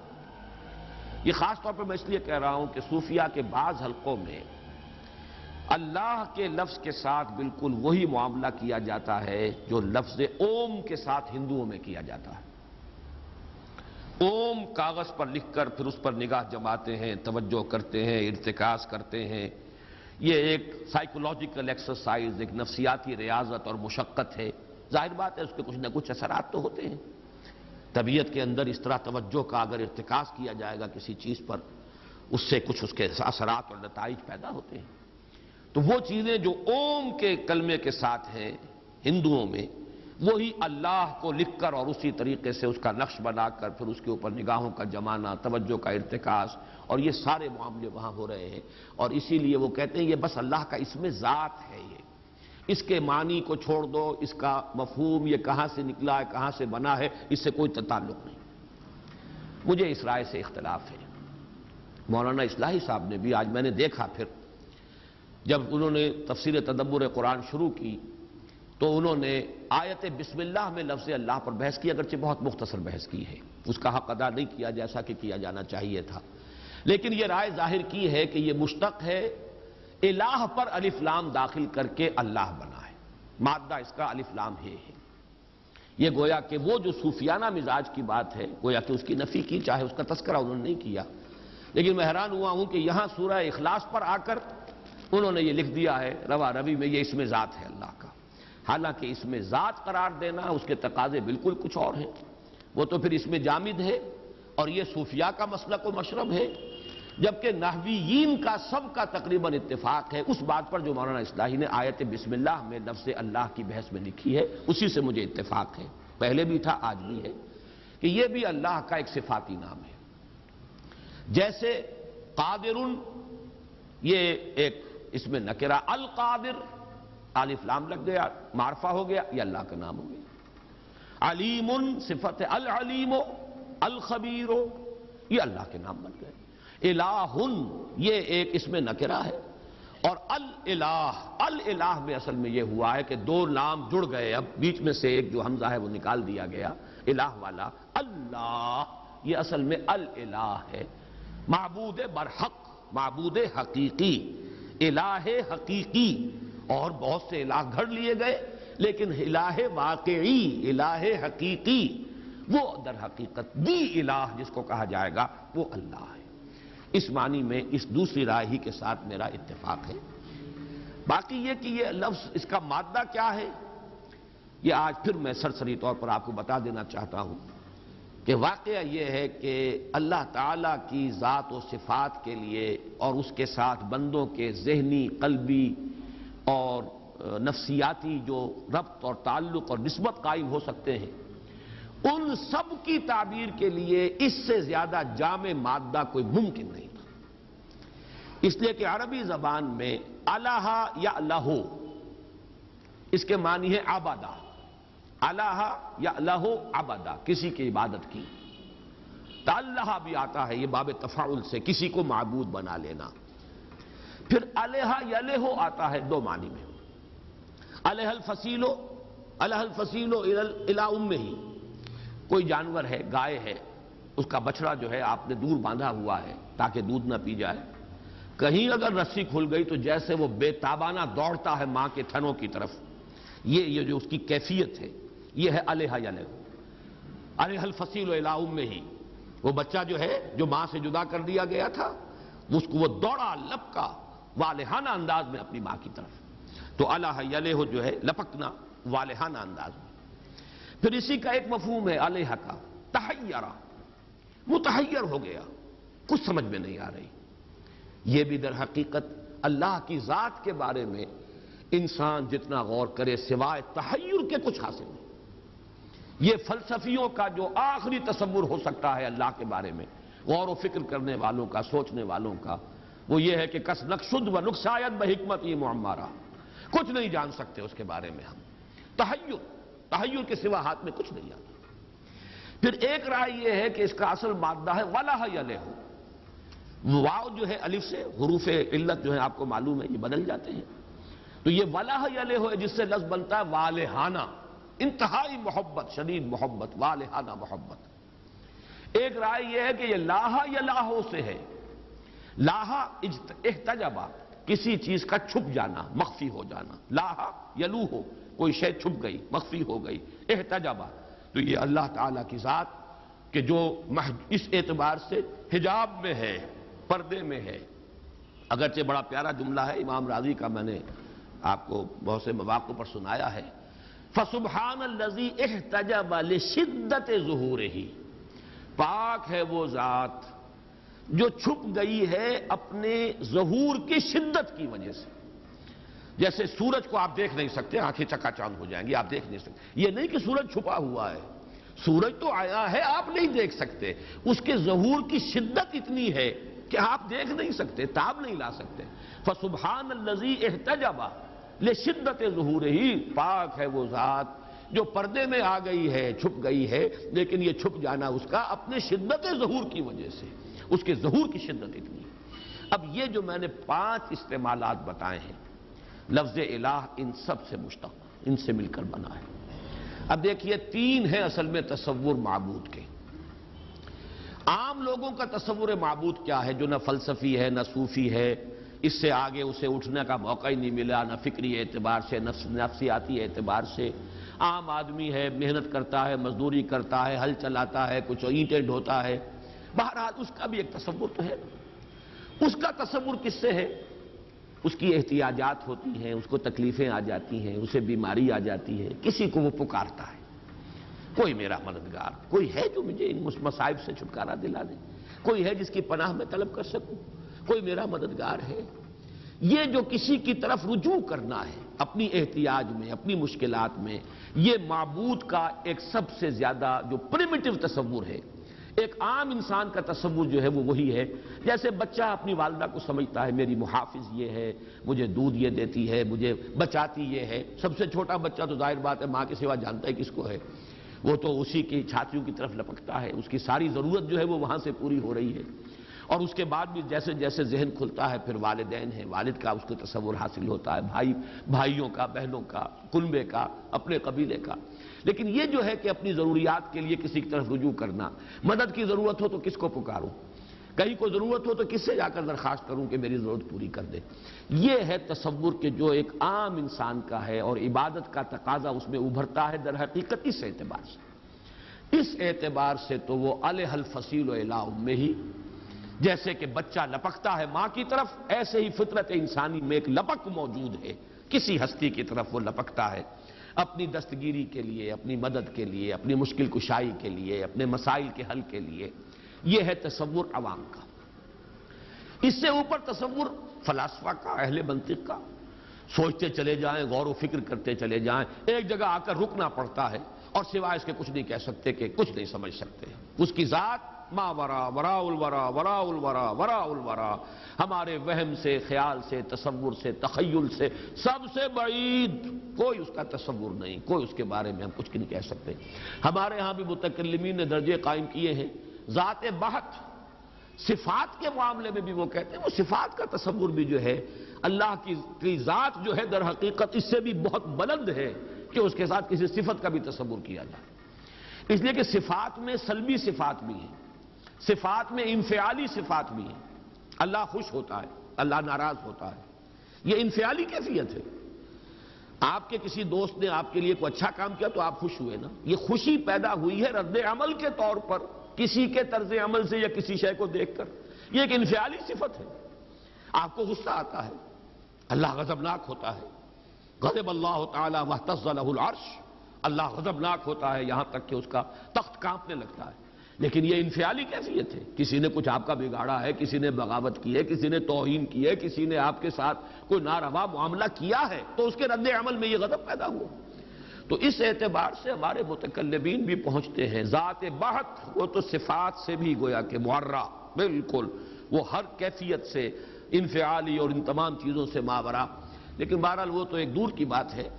البتہ جیسے کہ میں نے عرض کیا ذات کے بارے میں سوائے تحیر کے اور کچھ حاصل نہیں، یہ فلاسفہ کا تصور ہے، وہ ذات جس کی کنہ سمجھ میں نہیں آ سکتی، جس کو کہ میں نے بارہا آپ کو سنایا ہے۔ حضرت ابوبکر صدیق رضی اللہ تعالی عنہ اور حضرت علی رضی اللہ تعالی عنہ دونوں کے مقولوں سے مل کر وہ ایک شعر بن جاتا ہے۔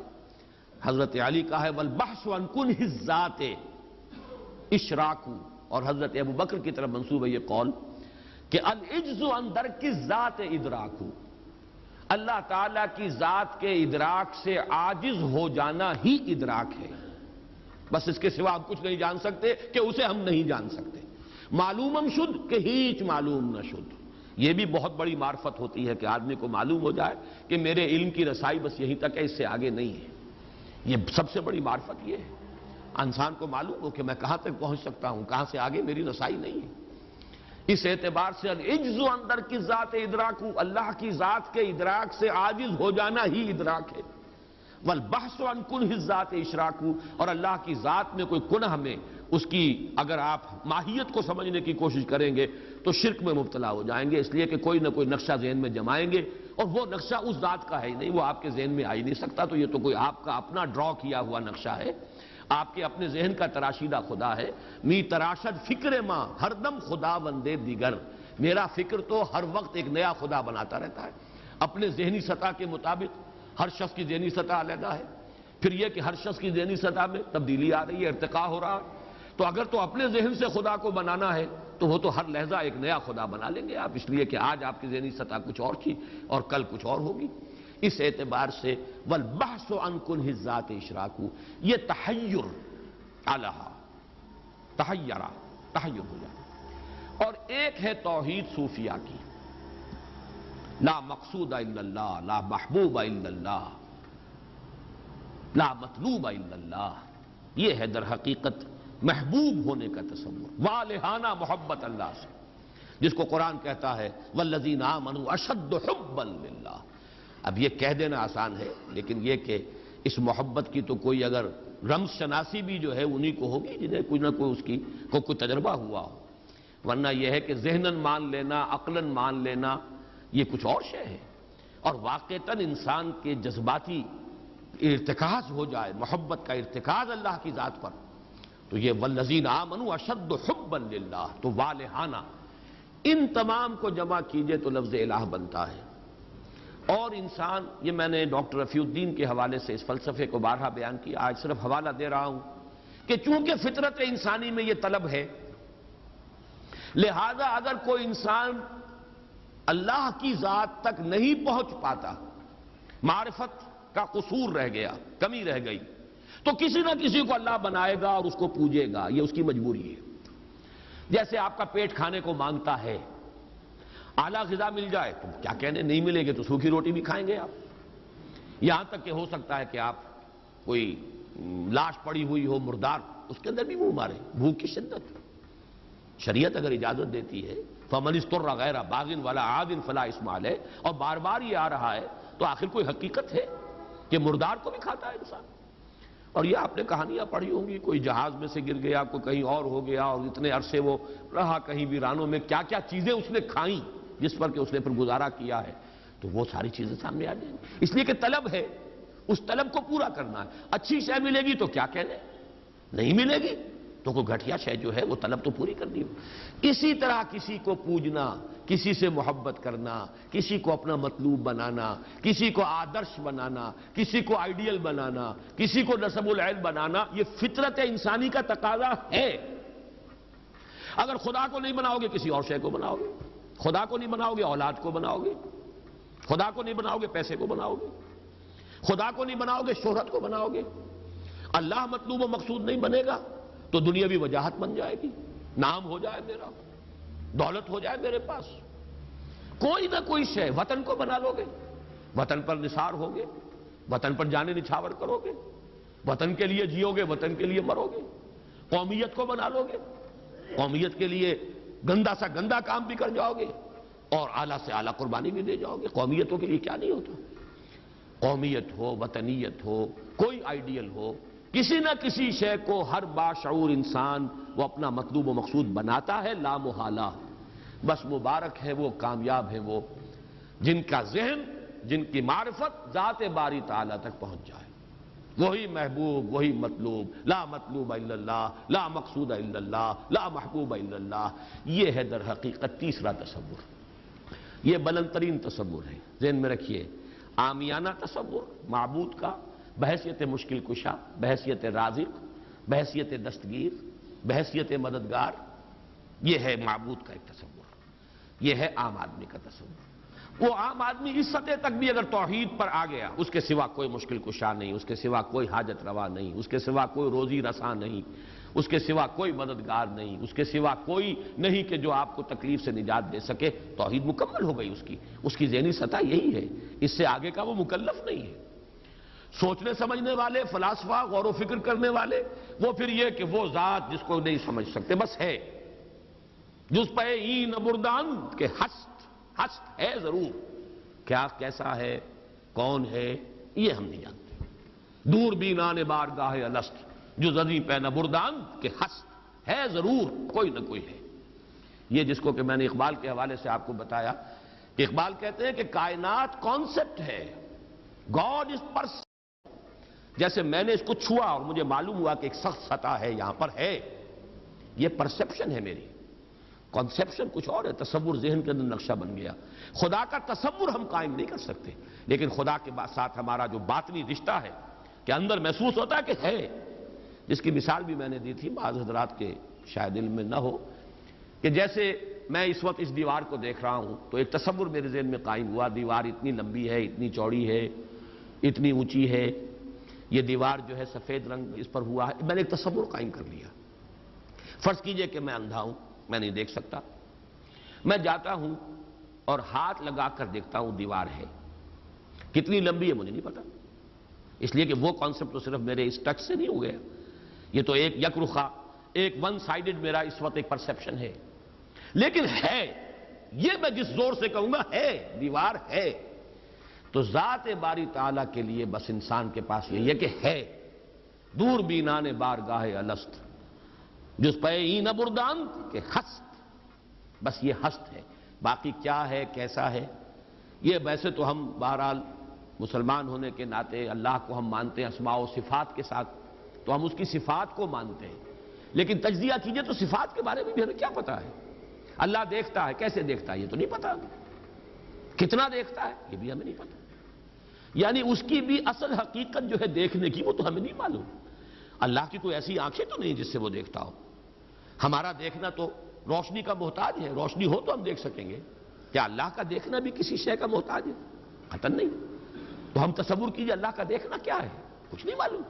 ہمیں یہ معلوم ہے وہ دیکھتا ہے, ہمیں یہ معلوم ہے علی کل شیء قدیر, قدرت کتنی ہے اس کی, قدرت کی شان کیا ہے, کیا معلوم ہے. تو معلوم یہ ہوا کہ صفات کے بارے میں بھی تجزیہ کریں تو ہمارے ہاتھ پلے ہے کیا.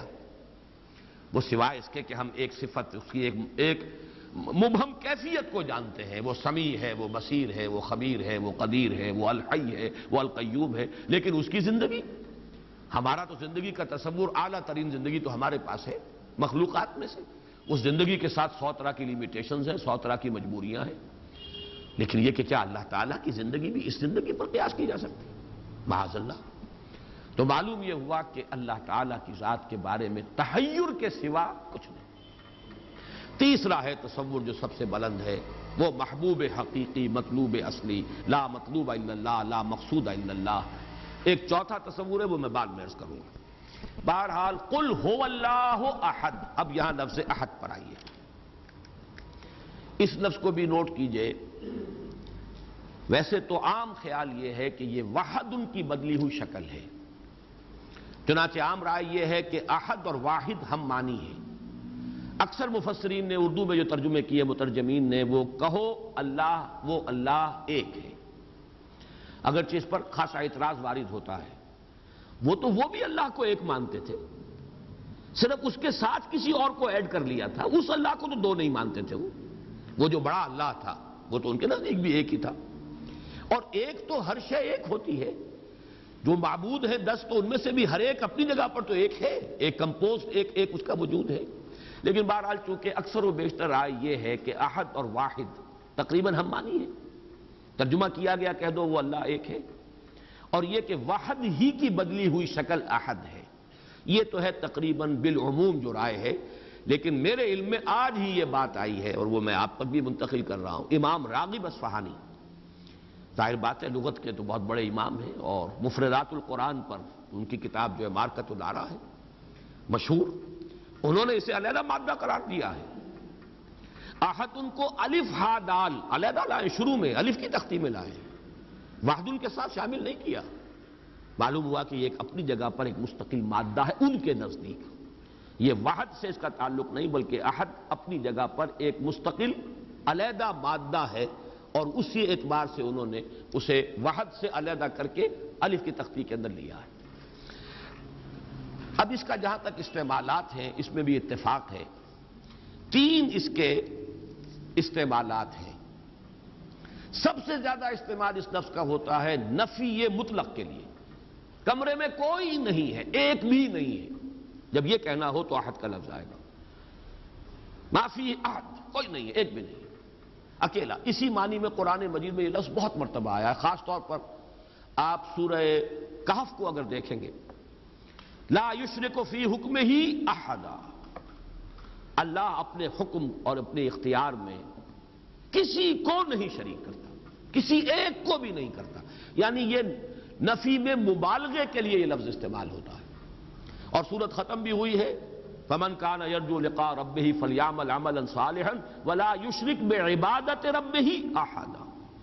احد کا اکثر و بیشتر استعمال عربی زبان میں نفی مطلق، کوئی نہیں، کوئی بھی نہیں، ایک بھی نہیں، جب اس کو کہنا ہو تو لفظ احد سے کا سہارا لیا جاتا ہے۔ یا پھر یہ لفظ آتا ہے مضاف یا مضاف الیہ ہو کر، جیسے عشرات کے ساتھ آئے گا، احد عشر کوكبا، یا احد و عشرون جمع کر کے، یہ گنتی کے ساتھ یہ مضاف ہو رہا ہے۔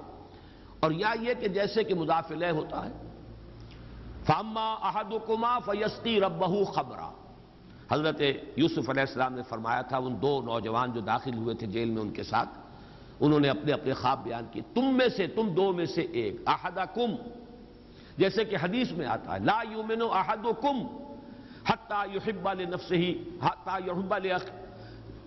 یحب لاخیہ ما یحب لنفسہ، یا لا یؤمن احدکم حتی یکون ہواہ طبعا لما جئت بہ، یا یہ کہ لا یؤمن احدکم حتی اکون احب الیہ من والدہ وولدہ والناس اجمعین۔ اب یہ 3 احادیث آ گئی زبان پر، تو احدکم یہ گویا کہ مضاف ہو کر آ رہا ہے، اس طریقے سے یہ لفظ مضاف ہو کر یا مضاف الیہ ہو کر استعمال ہوتا ہے۔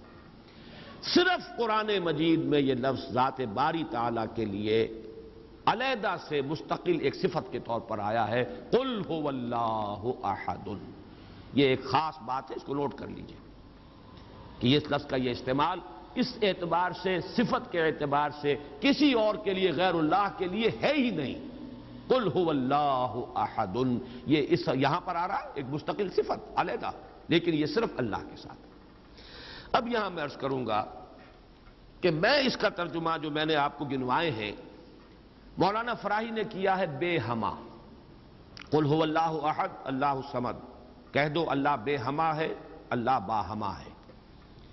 اصلاحی صاحب ان کے شاگرد ہیں، انہوں نے ترجمہ کر دیا ہے، بے ہما کا ترجمہ کہہ دو اللہ سب سے الگ ہے اور اللہ سب کے ساتھ ہے۔ صمد اللہ سب کے ساتھ ہے، باہما اور احد بے ہما اللہ سب سے الگ ہے۔ عام طور پر اردو مترجمین، شیخ الہند کو بھی میں نے دیکھا، مولانا اشرف علی تھانوی رحمہم اللہ دونوں کو دیکھا، کہہ دو اللہ ایک ہے۔ لیکن یہ کہ بہرحال میرا مزاج، میرا ذوق اس ترجمے کو قبول نہیں کرتا۔ واحد اور ہے، احد اور ہے، یہ شان ہی علیحدہ ہے۔ اس لفظ کو واحد کے بالکل برابر کر دینا کم سے کم میرا ذوق اسے قبول نہیں کرتا۔ ویسے قرآن میں وہ لفظ بھی آیا اللہ کے لیے، الواحد القہار، للہ الواحد القہار، واحد ہے، الواحد ہے، لیکن احد یہ شے ہی اور ہے۔ بہت قریب گئے ہیں مولانا مودودی، وہ لفظ لائے ہیں، کہہ دو اللہ یکتا ہے۔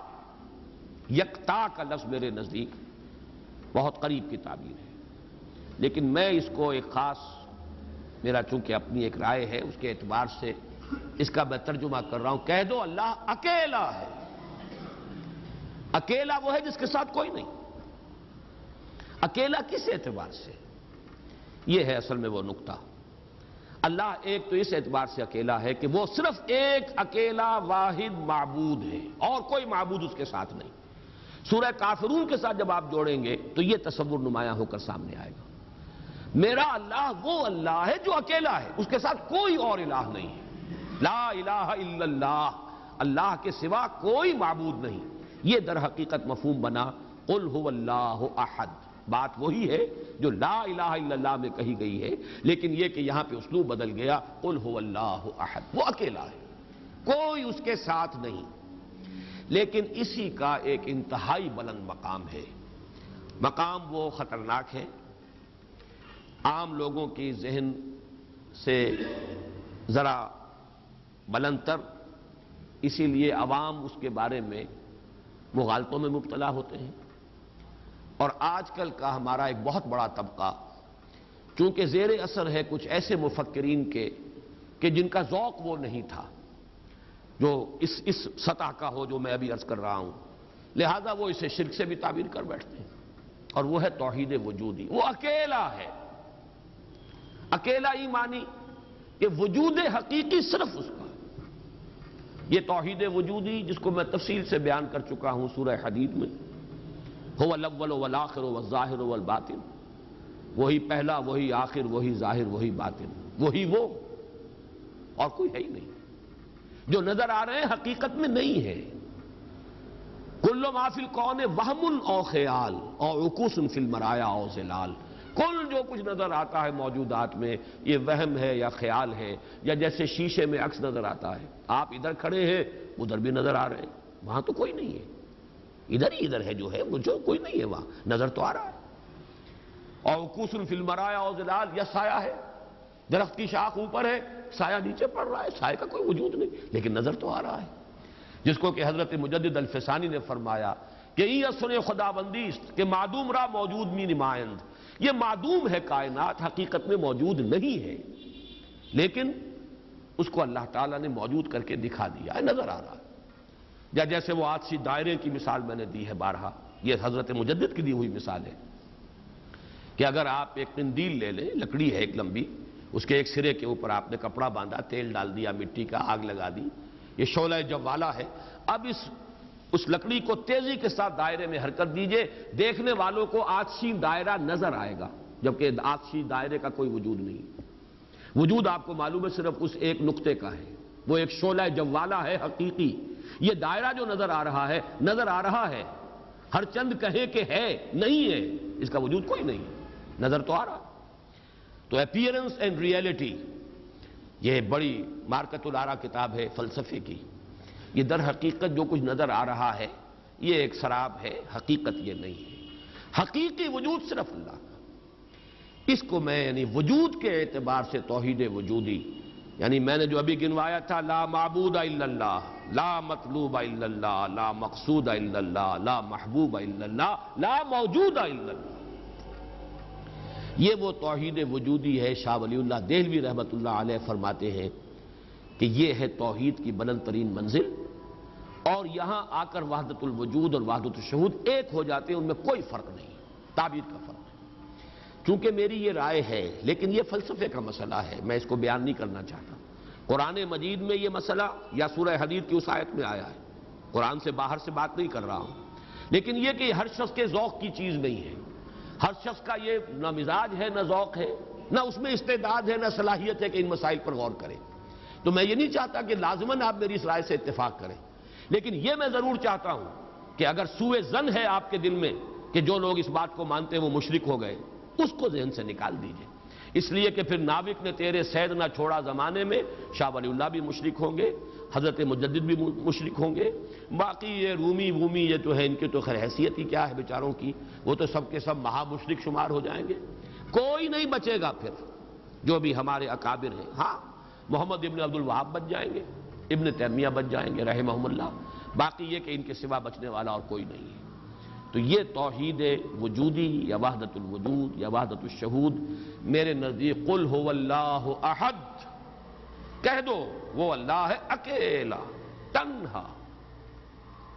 مجھے وہ بار بار جب میں سوچ رہا تھا قیس جنگل میں اکیلا ہے مجھے جانے دو، ہو گزرے گی جو مل بیٹھیں گے دیوانے دو، اللہ اکیلا ہے۔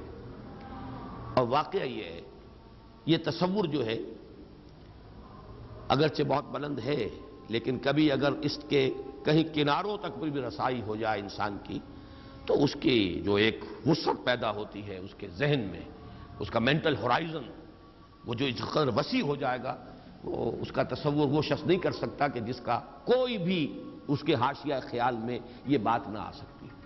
لیکن اس کا یہ مفہوم اگر نکال لیا جائے، عام لوگوں نے یہ سمجھا اس کا مطلب ہر شے خدا ہے، اگر کوئی شے موجود نہیں جبکہ تجھ بن نہیں کوئی موجود، پھر یہ ہنگامہ ہے خدا کیا ہے؟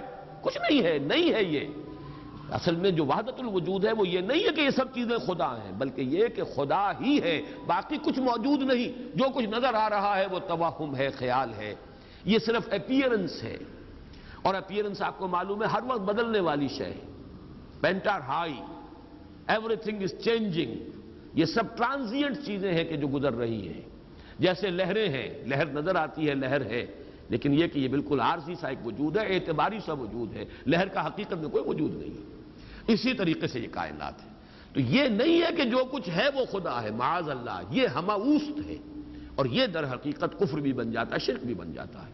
لیکن توحید وجودی یا وحدت الوجود یہ بالکل مختلف شے ہے، اور میرے نزدیک اس آیہ مبارکہ کا اصل مدلول یہ ہے، قل هو اللہ احد، بلند ترین توحید توحید وجودی، لا معبود الا اللہ سے لے کر لا موجود الا اللہ، اس لیے کہ احد کا لفظ واحد نہیں ہے، اکیل یکتا، لیکن اس سے بھی آگے بڑھ کر جو ترجمہ میں کر رہا ہوں وہ یہ ہے کہ کہہ دو اللہ اکیلا ہے، کوئی اس کے ساتھ نہیں۔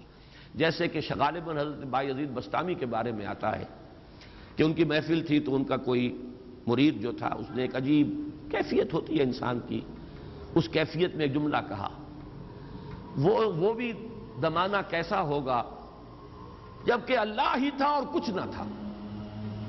اب ایک تصور ہے نا، اب تو کائنات ہے، یہ ہے، آسمان ہے، زمین ہے، ستارے ہیں، سیارے ہیں، سب کچھ ہے، وہ بھی زمانہ ہوگا جبکہ اللہ ہی تھا اور کچھ نہ تھا۔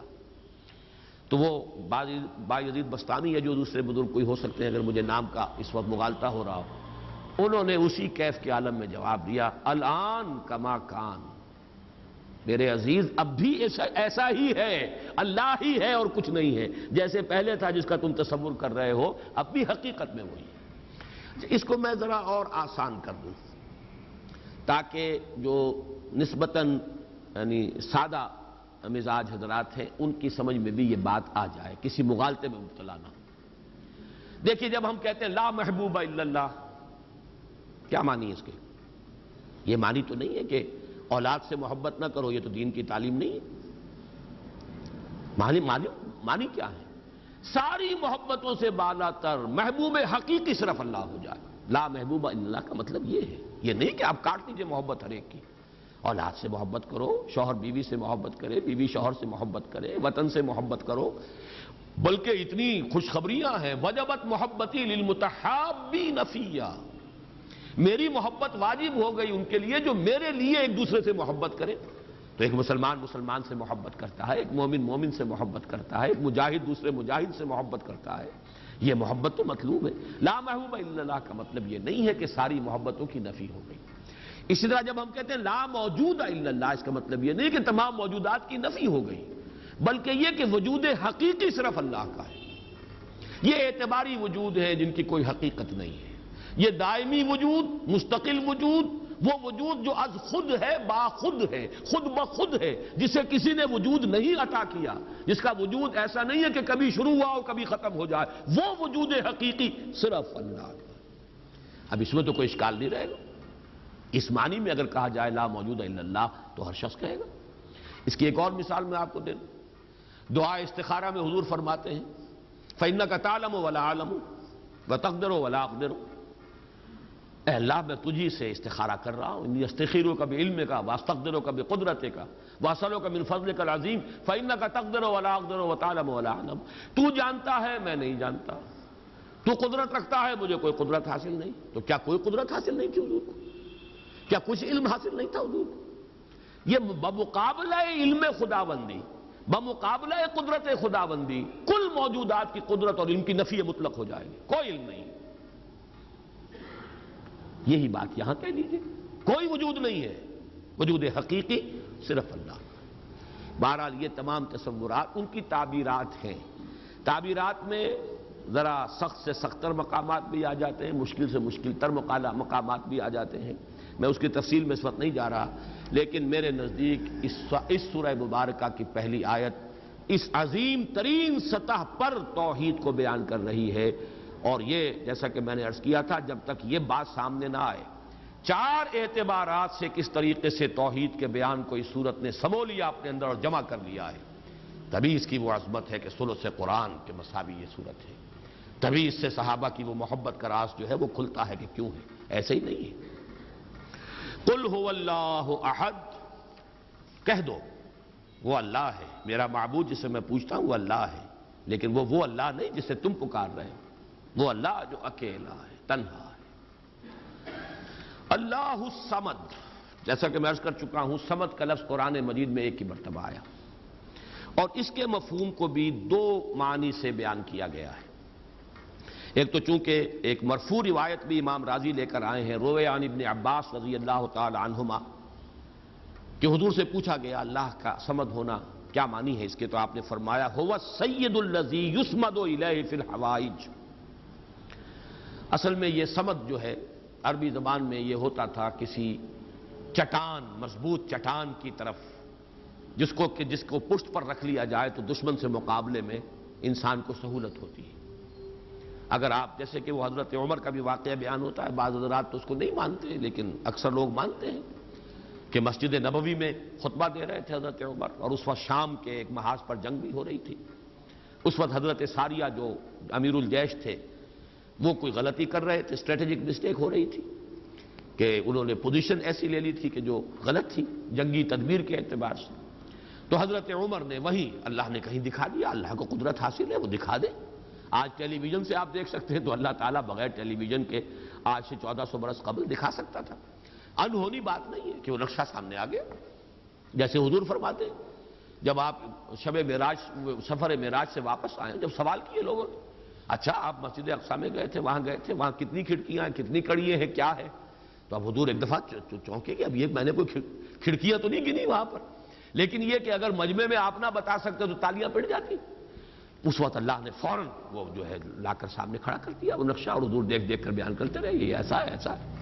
تو یہ تو در حقیقت بالکل اللہ کی قدرت سے ہرگز کوئی اس میں بعد نہیں ہے۔ تو حضرت عمر نے وہی فرمایا ہے اور صحابہ نے سنا ہے، یا ساریۃ الجبل، یا ساریۃ الی الجبل، اے ساریہ کیا غضب کر رہے ہو، غلطی کر رہے ہو، پہاڑ کی طرف جاؤ، پہاڑ کو پشت پر رکھو۔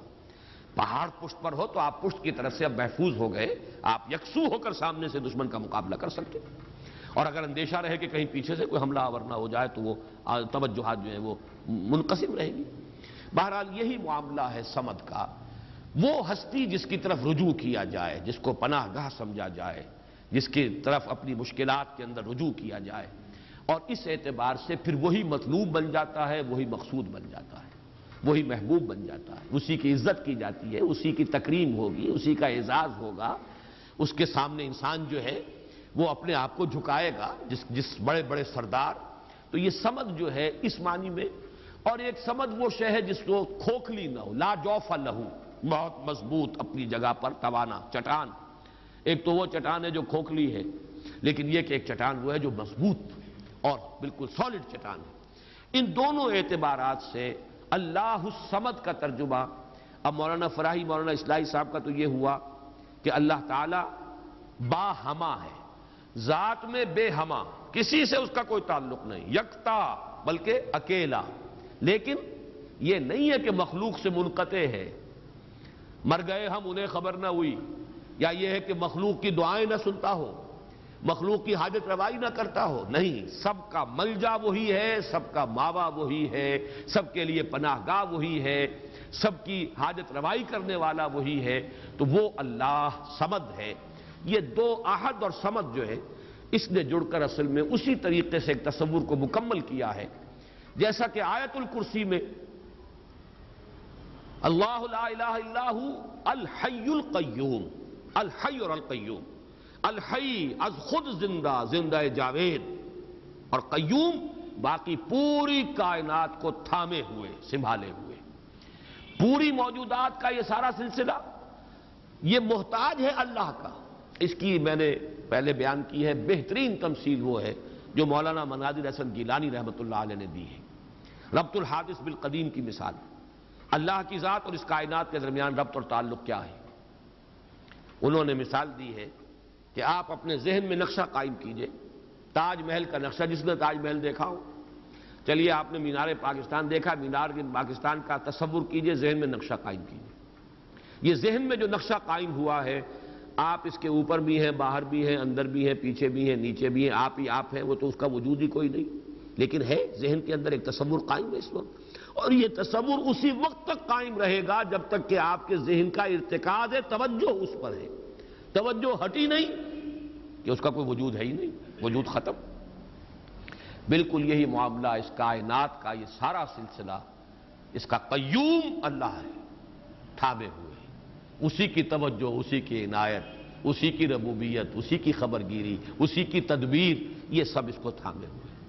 تو اپنی ذات میں الحی، کائنات کے لیے القیوم، اسی طرح اپنی ذات میں الاحد، اکیلا، تنہا، بے ہما، اور پوری کائنات اور جملہ موجودات کے لیے الصمد، اسی کی طرف رجوع، اسی کی طرف توجہ، وہی مطلوب، وہی مقصود، وہی محبوب، وہی حاجت روا، وہی مشکل کشا.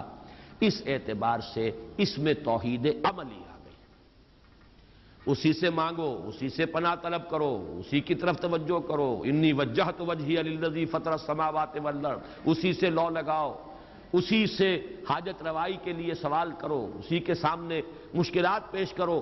یہ جو ہے پھر اسی کی عبادت کرو، اسی کی اطاعت کرو، اسی کی بندگی کرو، اسی کی توقیر کرو، اسی کی تعظیم کرو.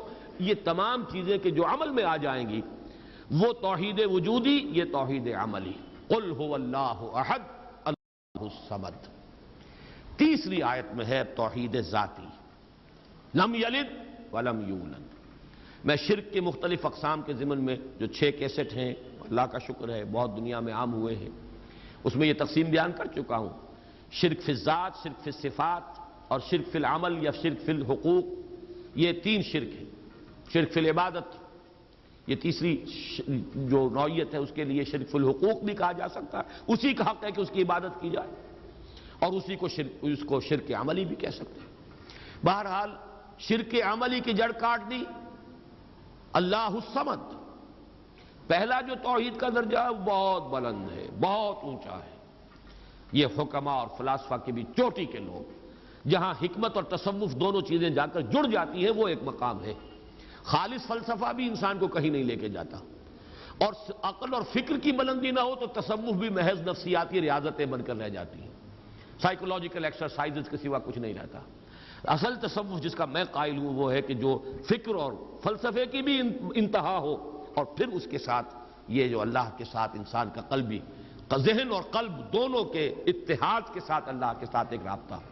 بہرحال تو یہاں جو تیسرا شرک ہے، اور جو ہمارے اس شرک کے بیان میں آتا ہے نمبر 1 پر، بدترین شرک، شرک فی الذات.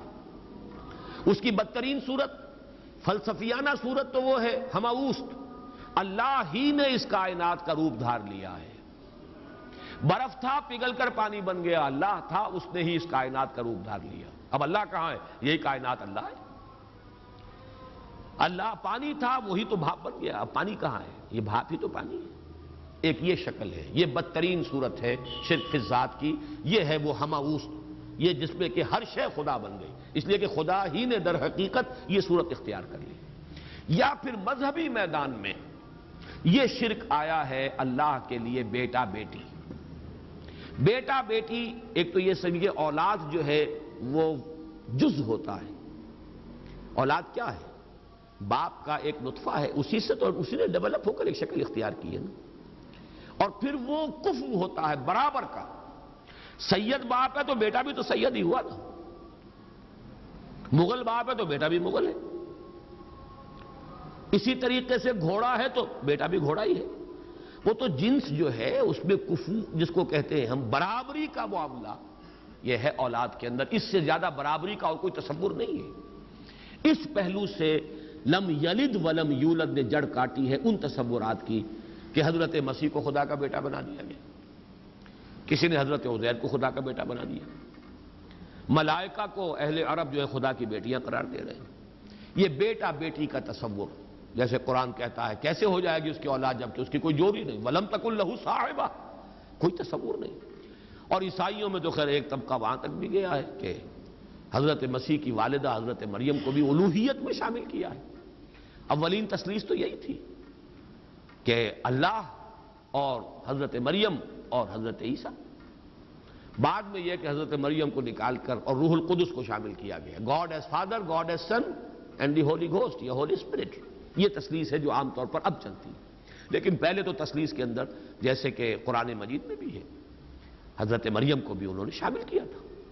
اس اعتبار سے نوٹ کیجئے کہ لم یلد ولم یولد یہ در حقیقت توحید ذات، نہ اس نے کسی کو جنا نہ وہ جنا گیا، نہ کوئی اس کے والدین، نہ کوئی اس کی جورو، نہ کوئی اس کی اولاد۔ اس اعتبار سے وہ یکتا، تنہا، اکیلا، یونیک، انگریزی کا لفظ یونیک جو ہے وہ میں سمجھتا ہوں کہ شاید سب سے زیادہ قریب ترین تعبیر کرے گا، ایک یونیک ایگزسٹنس ہے جس کو کسی پر قیاس نہیں کیا جا سکتا، لا مثل لہ ولا مثال لہ ولا مثیل لہ، اس کے لیے کوئی مثال نہیں۔ لیس کمثلہ شیء وہو السمیع البصیر، اس کے مثال جیسی بھی کوئی شے نہیں ہے۔ یعنی یہ اب اس سے زیادہ ہماری زبان ہے، عربی زبان بھی تو آخر انسانوں کی زبان تھی، اس میں کسی ایک ایبسولوٹ اور مطلق تصور کو پیش کرنے کی جو لیمیٹیشنز ہیں وہ نہیں۔ لیسا کمثلہ شیء، اب یہ اس سے زیادہ جو ہے نفی کرنا مثل کی، مثلیت کی، وہ ممکن نہیں۔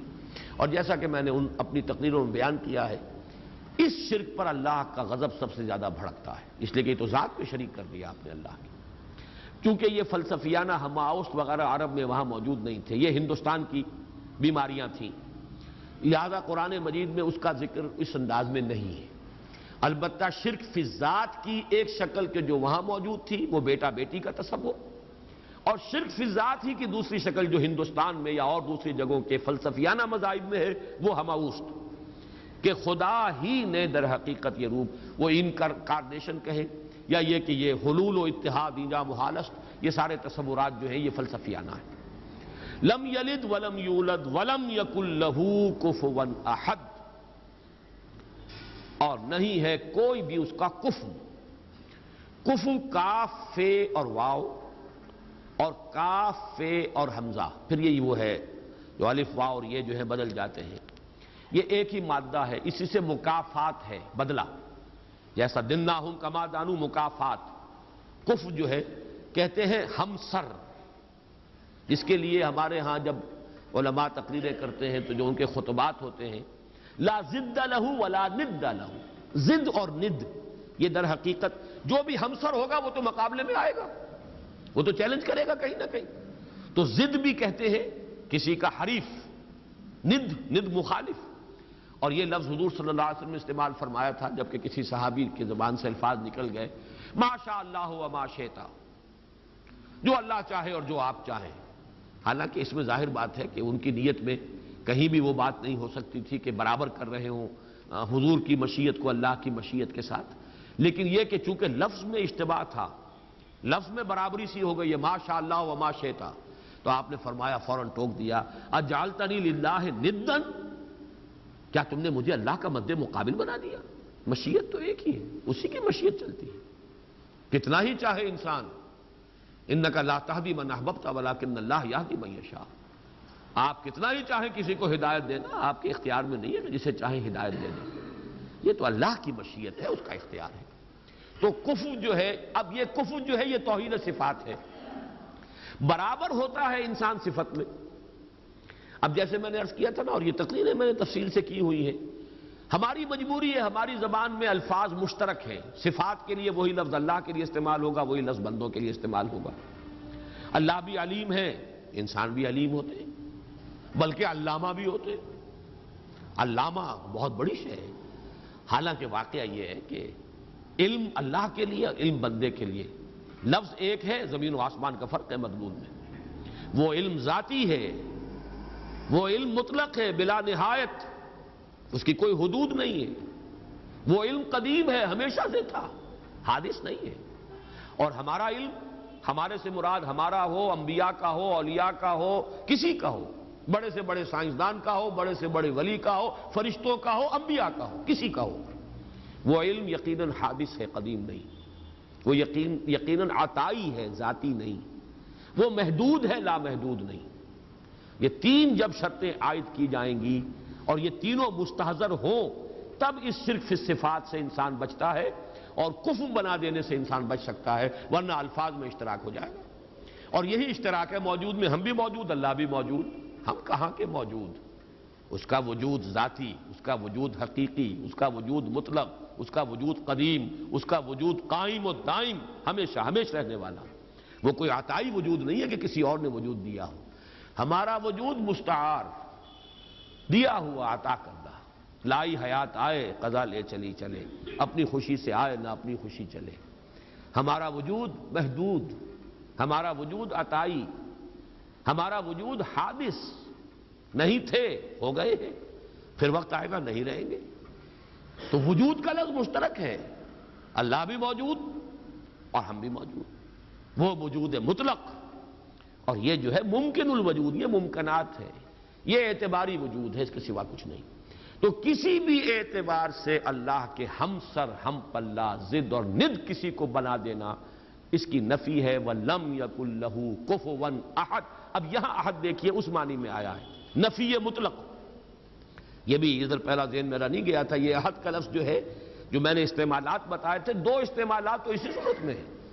قل هو اللہ احد، وہاں وہ صفت کے طور پر آیا ہے اللہ کے لیے، اور اللہ کے سوا کسی اور کے لیے یہ صفت کے لیے لفظ استعمال نہیں ہو سکتا۔ اصل اس کا استعمال نفی کے لیے آتا ہے، نفی مطلق، لا یشرک فی حکمہ احدا فلا یشرک بعبادۃ ربہ احدا۔ یہاں پر بھی فرمایا وَلَمْ يَكُنْ لَهُ كُفُوًا أَحَدٌ، کوئی ایک بھی، کوئی بھی نہیں، سرے سے نفی مطلق ہے، اس جیسا کوئی نہیں۔ یہ ہے در حقیقت اس سورہ مبارکہ کی وہ جامعیت کہ توحید وجودی، لا موجود الا اللہ، قل هو اللہ احد، اکیلا ہے، تنہا ہے، وہ ہے اور کوئی نہیں ہے، کچھ نہیں ہے، جو ہے وہ اعتباری ہے، کل ما فی الکون وہم او خیال او عکوس فی المرایا او ظلال، سب کا ملجا وہی، ماوا وہی۔ بڑی پیاری ہے یہ الفاظ، ایک حدیث میں دعا میں ہے یہ، لا ملجا منکا ولا ماوا الا الیک، پروردگار تیرے سوا کوئی ٹھکانہ دینے والا نہیں، پناہ دینے والا نہیں، اور تجھ سے بچ کر بھاگ کر جانے کی کوئی جگہ نہیں سوائے اس کے کہ تیرے ہی دامن میں آ کر پناہ لے لی جائے۔ لا ملجا منکا ولا ماوا الا الیک، یہ ہے لا ملجا منکا ولا ماوا الیک، یہ ہے اللہ الصمد، توحید عملی۔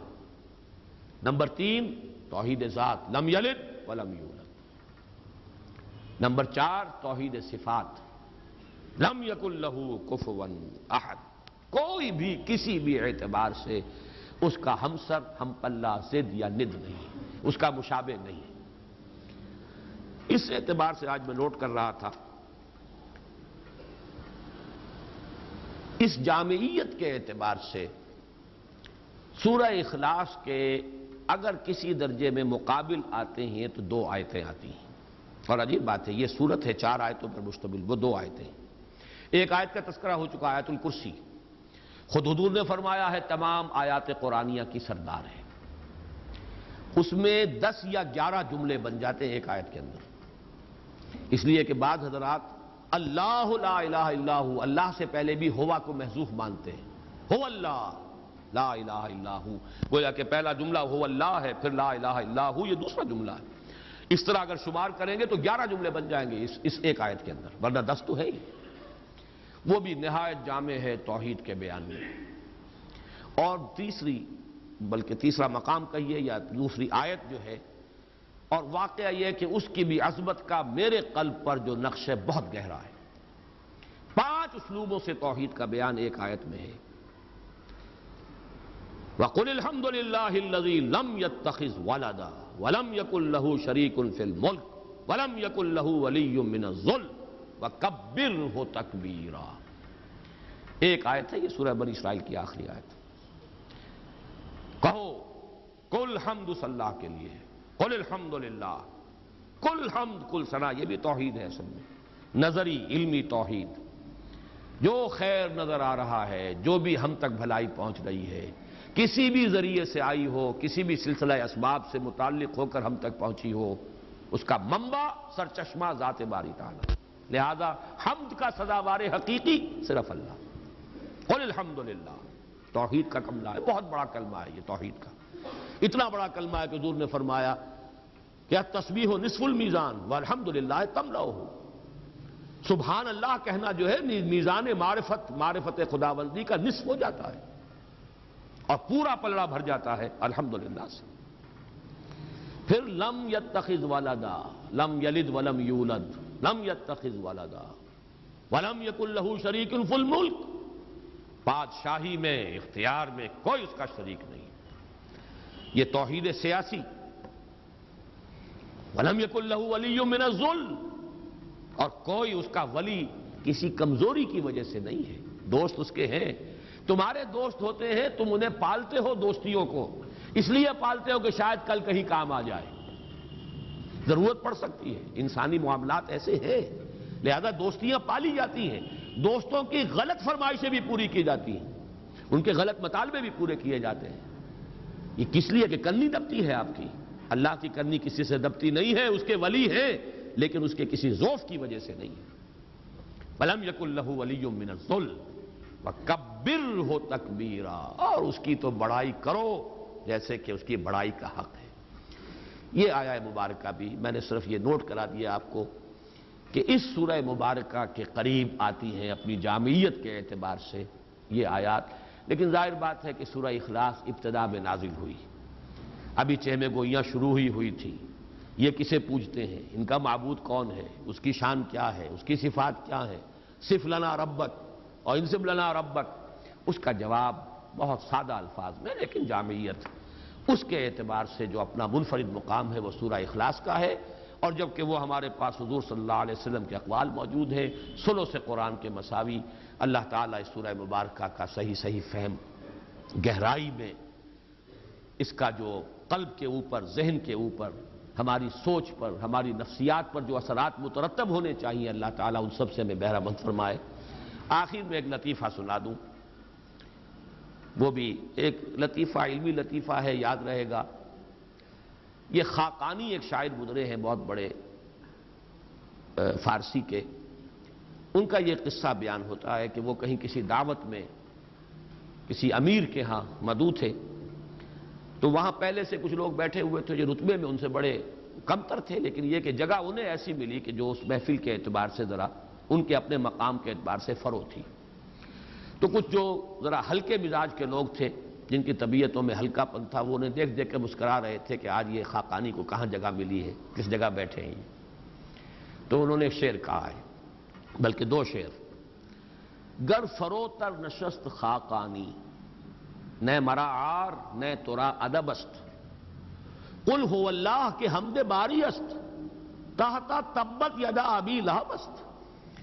کہ اگر قرآن مجید میں قل هو اللہ جیسی صورت جو ہے وہ تبت یدا کے نیچے درج ہے، تبت یدا اوپر رکھی ہوئی ہے، اوپر لکھی ہوئی ہے تو قل هو اللہ کے حمد باری است تحت تبت یدا ابی لہب است.